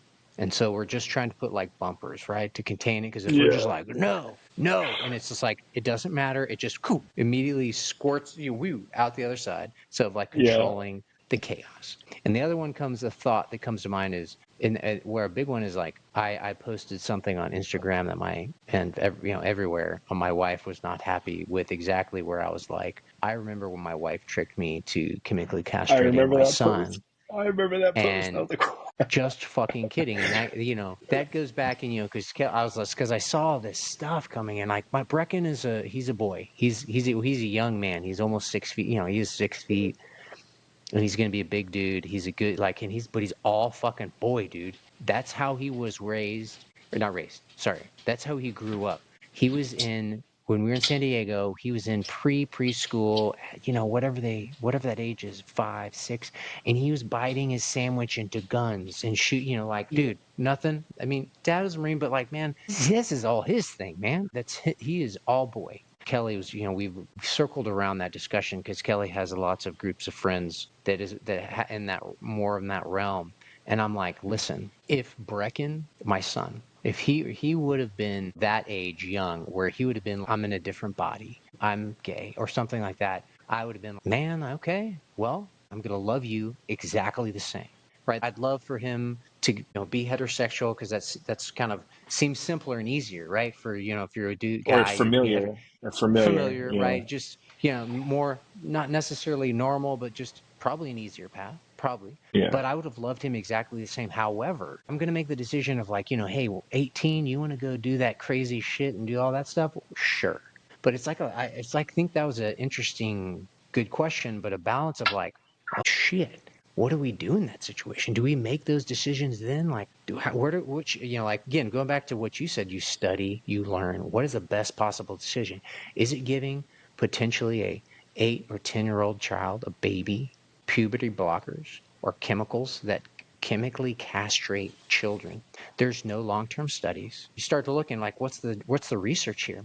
What's the epidemiology behind any of this? Have they done this? Like, and you're like, no, no, no, no, no, no. And you make decisions from that. How I think about things almost on a daily basis of my operating code is that I operate with love and compassion. And when I meet the Buddha along the road, I will kill him. And if you know what I mean by that, that is like, if you ever meet anybody who's like, I'm a guru, that means they're full of fucking shit. Or like, I'm the Buddha, right? I'm this, I'm the best. I'm like, they're full of shit. And like, I think that's the approach, is like the constant striving for, like, if you're trying to be excellent, right? Flawless execution. Okay. And I'm far from that, but it's just, and especially with kids, right? Like, I don't know what I'm doing, but I'm going to strive for that flawless execution. And I think children offer the most wild, bright stuff and the most Yeah. stress, but also the most reward, and of like finding equanimity. And my kids are still young, dude, and right there, you don't know what's going to happen. And it's like, whenever that crazy thing happens, hopefully it does, is that, can you find your balance quick enough and not to react poorly? And that's something that I have to work on every day. And in that, I don't know, that this situation of a transgender is something very unique in our, not necessarily unique, because you go back into the Weimar Republic in Germany and Yeah. these things that have transpired, and you're like, I feel like, let's hold the line of where we're drawing the line on children. No, you definitely hit it. Yeah, yeah, yeah. And it was funny you mentioned that post because that was part of the reason of my question was like, I want to Yeah, know like what yeah, would you do if things like that happen? Because I feel like that's the one thing as a parent is like you can't expect what's going to happen. You right. don't know, Agree. you know, and like So perfectly be that way, and I'd be fucking good with it, right? Like, I can't not love this little guy. Like, let's say if that was the case, because I feel like that would then be like, that'd be the most horrible parent in the world. But it's not. I think it's just protecting them from themselves too, right? Like, you gotta right. protect And them. see, so there's friends that go to school and we I talk with them and it's so funny they have really brought up things that I never thought a kindergartner would have to deal with. For example, Yeah, they have twins, boys, and they're completely different. They're like everything that you wouldn't think of when it comes to twin. Different right. food tastes, different likes, Oh, different wow. everything. They fight all the time. One, so twins, exact replicas, just the exact same makeup, same household, same everything. And one wants to wear girls' dresses and wants to, I mean, and it's more than just like a fashion thing. It's like, I am drawn towards this. This is who I am. And watching them go through it is like mind blowing because they're just like, what? No one prepares you for this. What do you, at this age? I thought this was stuff that would come in later or things they're wrestling with later. She's like, at this young of an age, just to come out and say, this is what I'm dealing with and what I want to be and how I want to be, and equipping them to say, what kids at school are going to say and we're going to deal with bullying. We're going to deal with a lot of stuff. And my heart goes out to just like that they're doing their best. they're trying to figure it out. They're trying to make the best decisions possible. Right. And that takes a lot of growth from the parents too, Yeah. because like you said, Yeah. maybe your knee jerk reaction is like, whoa, whoa, whoa, you know, put that bullshit away. We don't do that around here. And you're Yeah. like, like, is that Well, and I helpful? think Is that that that's, what's going on? I'm like, I think like that to that, because if that little boy is having that, that's like, right? I'm gonna fucking bolster his fucking confidence. I'm gonna help him. I'm gonna love him. But I think where I drew the line with that is like, let's not make like chemically castrate and give him these unproven, like, right? Yeah. Until there's a point where it's like, hey, you're ready to make the decision, right? Okay, you're technically an adult, go for it, buddy. But Which just before 100%. I that, mean, yeah, the frontal lobe that makes all that decision right, isn't even developed yet. How could you right. say this There, kid knows what they want? right, exactly. Like you say, from like when you get into like doing any sort of like surgery or medication or anything major like Right, that, versus like, yeah, I'll support you and we'll figure this out together and I'm right. here for you Yeah, and we will go through this, versus like, all right, yeah, we're gonna do these crazy decisions when you're like 13, and it's like, whoa, yeah. like, Because the statistics are approximately, don't quote me on this, it's like 40% of transgender adults either contemplate or commit suicide. And so it's something like, okay, so it's something else is going on here that we need to address. And that's the part where you're like, okay, right, like let's hold off on all of these things and let's take a deeper look inside in the psyche. What's it thinking? Where's the why behind the why? And I think that's yeah. super important. Yeah, because they're like, I think that's what we're trying to accomplish with the surgery is like, okay, they don't feel comfortable in their own bodies, so we're trying to help them be more comfortable in their bodies so then they won't want to feel those suicidal thoughts because they're feel Right. more of a complete person. Like, I think Right. that's the thinking, but, Yeah, you're it's trying to just get down to the bottom of what's going on and yeah. help them. Yeah. Anyways, I think that's No, a hot that's a topic good in these thing. days. And Yeah. Well, I think it's like, even how you've mentioned about like how you're like with your son with questions, and I've experienced that too. And you're just like, I know, I know my son, I think, because I talk to him all the time. We talk about things. So it's like, so there's like, between my wife and I, we have a great balance of, who, when they like to talk to me about things, they like to talk to Kelly, and like, same with my we wife. know. Same with my wife. Yeah.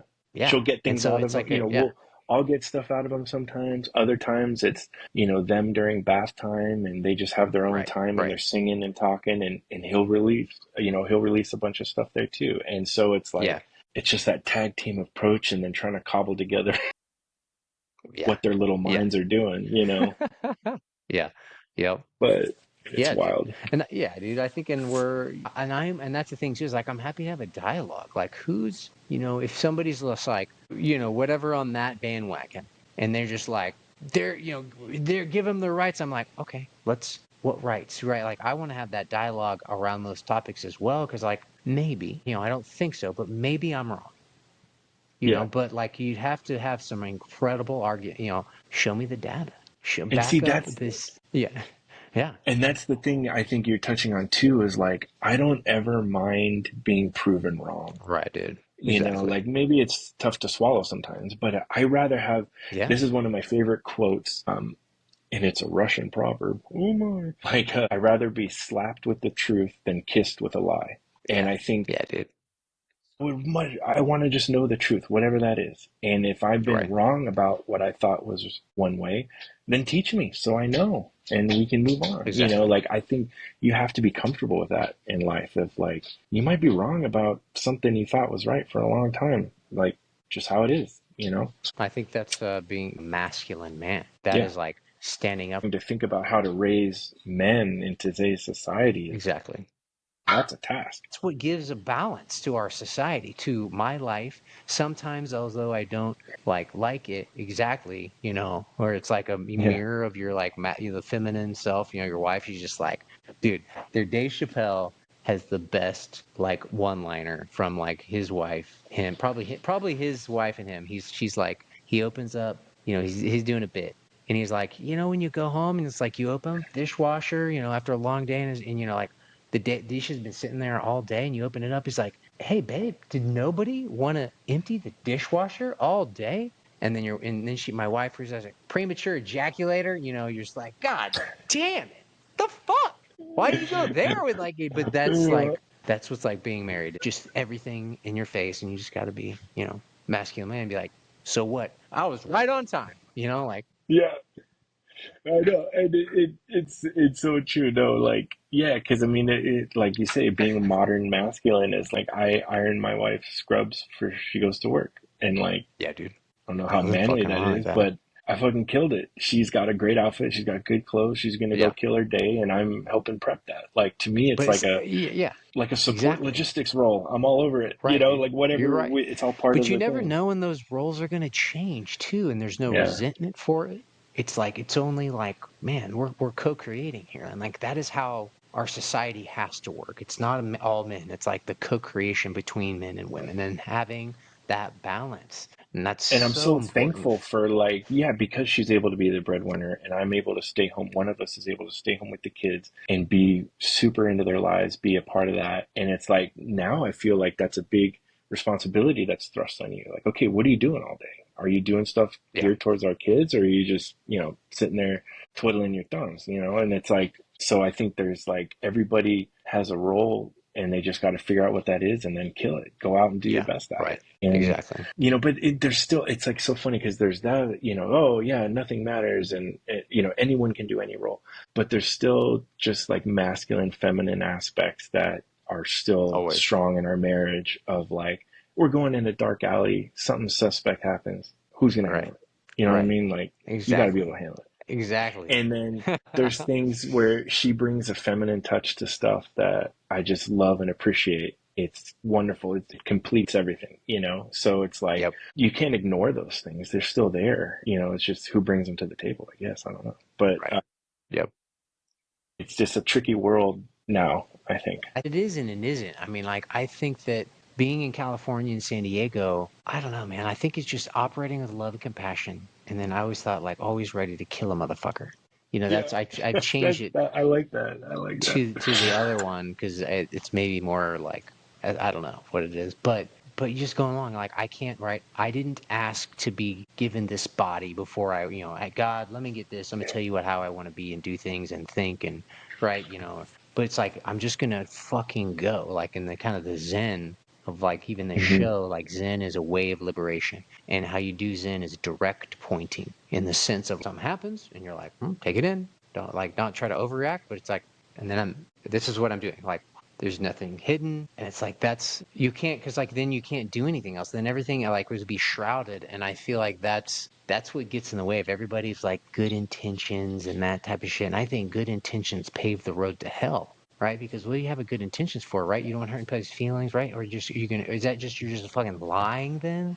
Or you're fibbing? It's Yeah. like, no, give me that radical transparency and truthfulness because we have to have that society to operate properly. If there has to be the truthfulness, transparency, and when you do things, otherwise it's just everybody's like guessing what's happening. Because right, we're like Yeah, guessing what's everything's going running on. through a filter and Yeah, you're not really able to just be honest about stuff. And it's like any sort of like team building or brainstorming or anything right. where something really radical, productive happens, you got to have that unfiltered, just get it out, No, get the right, raw stuff out and you right, sort through that.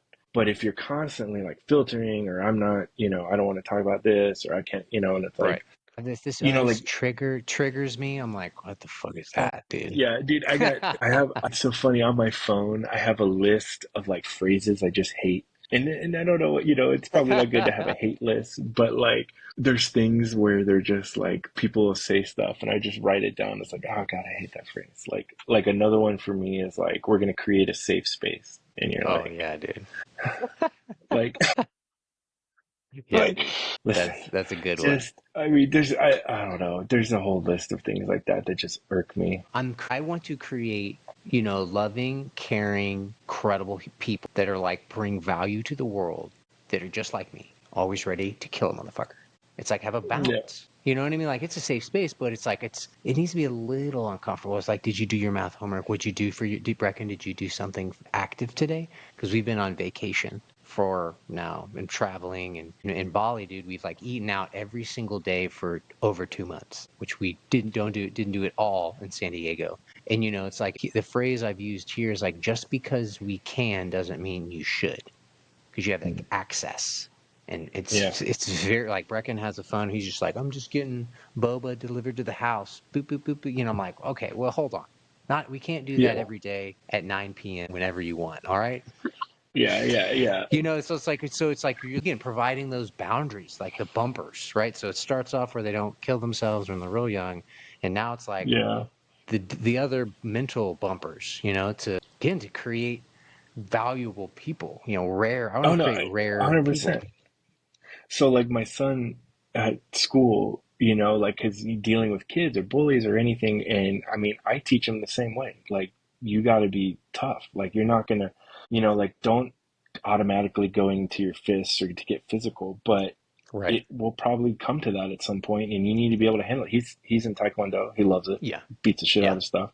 Gets a lot Yep. of energy out, but gets the discipline aspect. I love the discipline of martial arts, of understanding, you know, all that good stuff. And so at school, he's like, yeah, you know, this kid, he knocked off my hat, and you know, he's making fun of it, doesn't like it, and I'm like, okay, you know, like I understand that's gonna happen to you, but what did you do? And he's like, well, I just kind of I let him do it. I picked up my hat and I kind of went and played somewhere else. And I'm like, but that didn't solve anything, right? You didn't deal with the situation. You just kind of skipped over it.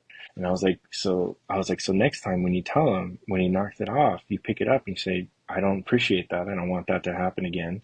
And I'm not going to let you do it again, basically.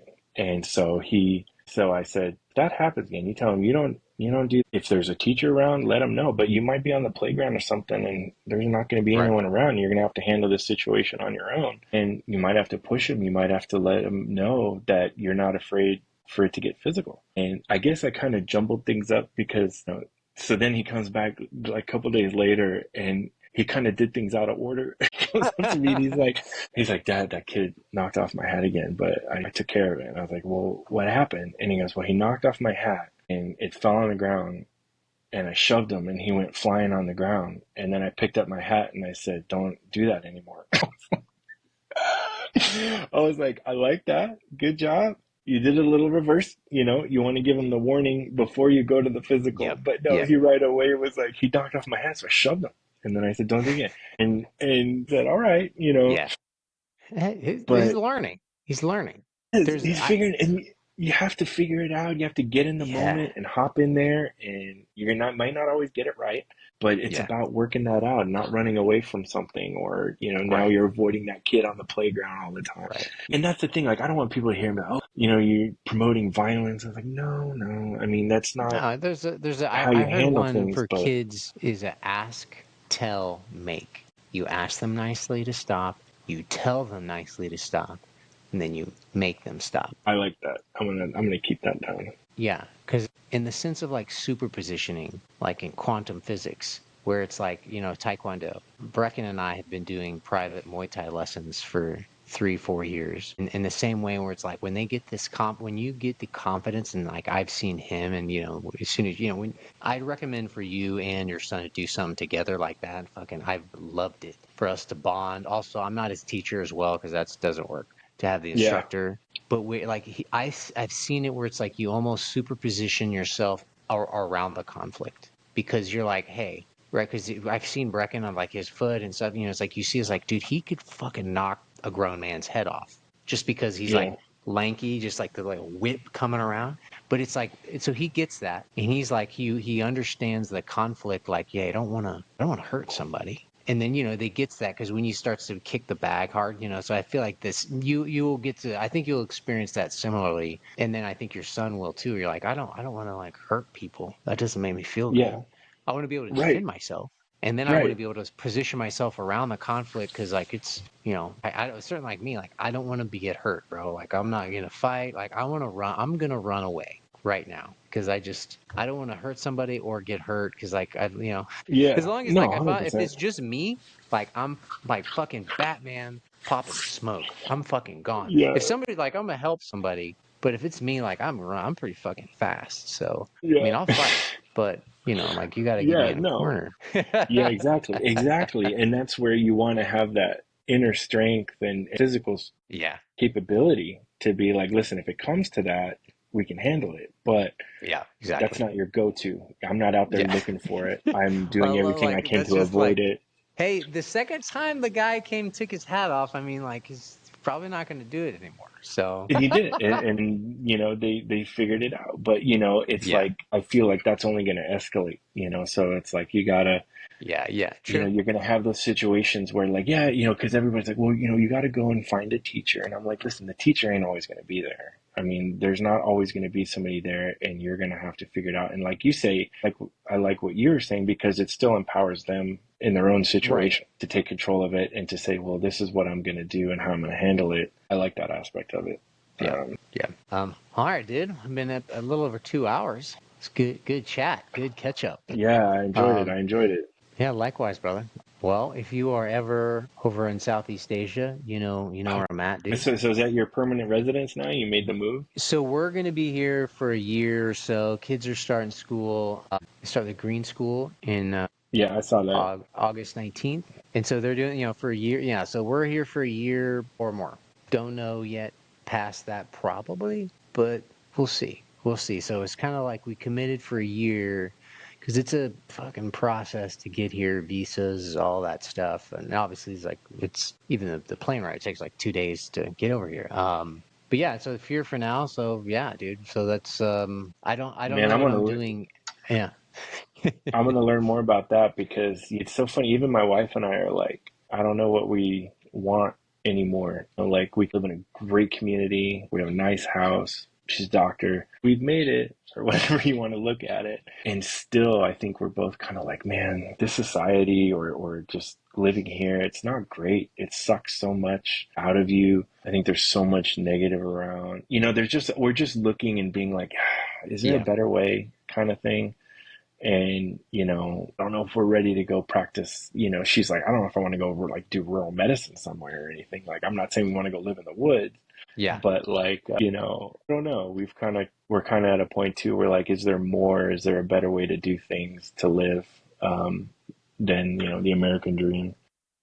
Yeah, I think that I don't there's know. something to be said for that, dude. I mean, we're here to kind of on an adventure for a year to, take the kid, kind of at a break and bear. We want to do it maybe a little earlier, but we're there. We're doing this basically because no one ever said on their deathbed, "Hey, I'm glad we didn't go to the tropical island and have an adventure when we had the opportunity," right? There's only regret. And so Yeah, that's kind of like the biggest reason why we did that. And, Bali called to us in a lot of different ways from synchronicities, like dozens of synchronicities. And it was something that like we both wanted. I was like, Kelly was like Bali, and I was like, I don't care, let's go wherever that is. Let's go. But yeah, there's something very unique about Bali.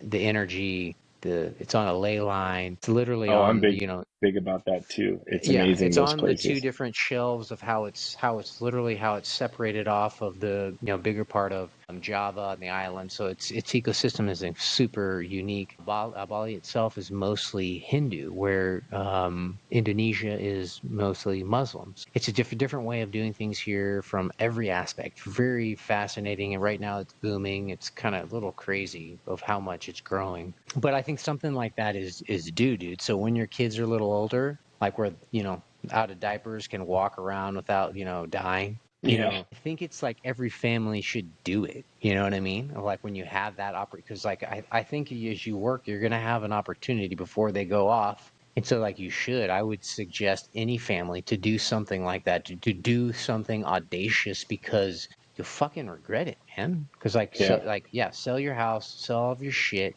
You can't take any of that with you, but I guarantee you is like the experience you have, it would be tough, whatever that is, that you will have gained more from it, I believe. Like I knew that we were going to do, like I already knew, like whatever. We ended up not yeah, selling the house, you just saw it's rented, but it's, like, maybe it was prescience or whatever, but this was something that was overdue for me in my life and where I wanted. And, I'd recommend it if anybody has even just the slightest bit of an opportunity or almost the funds or whatever it is to uproot your family to do something like this. I was like, fuck yeah, man. Like nobody yeah, ever regretted doing me. I mean, maybe, but yeah, probably not.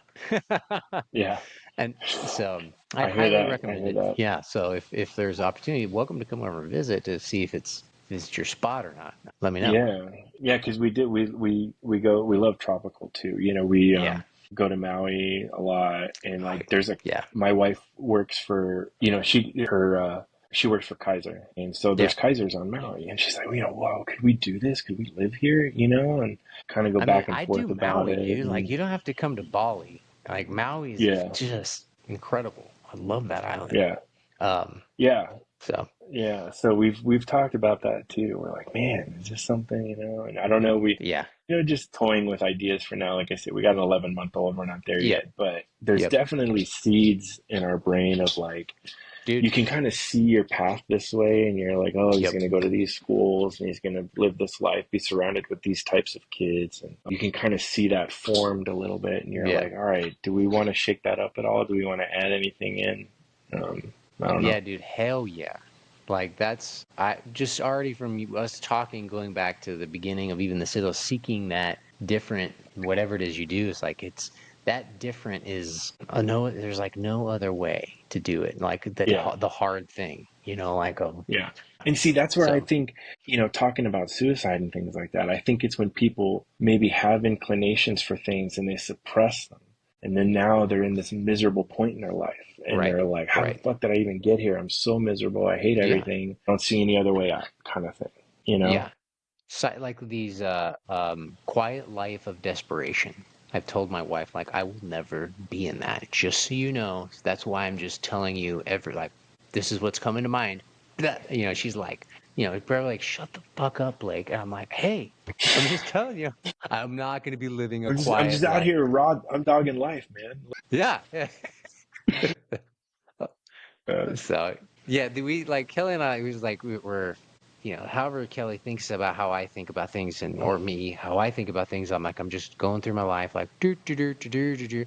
Like I'm fucking good with this. But if it goes straight apocalypse, like, EMP goes off with Walking Dead, like that's okay yeah. too. That's Yeah. okay too. I'm gonna find joy. Just kind of be limited. I'm gonna figure it out. It's going to be limited. You're But like, like, listen, I'm hey, not saying post-apocalyptic's the way to go, but if it yeah. gets there, yeah, Like, what else are you gonna do? yeah, I'm not gonna, yeah, take my own life because, like, I yeah, think I could. That's the thing is, like, I think I could help people. I think I could because there yeah, are gonna be some people around, right? There's gonna be, like, let's make it good, like, or try to. I don't yeah, yeah, exactly. Like, all right, we get to start over and build from the beginning. know. Yeah. Yeah. This is an All right, bro. opportunity, guys. This is fantastic. Yes. Listen, I don't want that. Yeah, Ideally is that we're gonna live forever because we're close enough to whatever that is, and I'm gonna be a billionaire artist, space pilot in Elon Musk's space army. Like, yeah. right? The fuck not? There we go. Come on. There we go. Yeah, let's do it. So I mean that's really what I want. No, nobody's dying. Is that on your Yeah, vision board? The space pilot? pretty much, dude. I mean, like you got like That's I think awesome. you should only moonshot in your life. What do you want? Moonshot, right? That's Yeah, insane. Exactly. So if I hit like the trunk, still doing yeah, pretty good. Yeah. yeah, yeah, exactly. Yeah. Well, great conversation, man. I'm glad we did this. Yeah, bro. Yeah. Thanks for Yeah. taking time. I agree. It was great. All right, bro. Well, that's about it. Any parting rounds? Last stuff? Go out there and be the best person you can be. And it's probably not going to be easy. Yeah. Agreed. All right, bro. I don't think there's Well, any other way around that. There's no safe space in that. no doubt. All right, brother. Well, thank All you for right. your time. And Yeah. Thank you, Blake. all right, All stand right. by. I'll talk to you later, man. All right. See you, brother.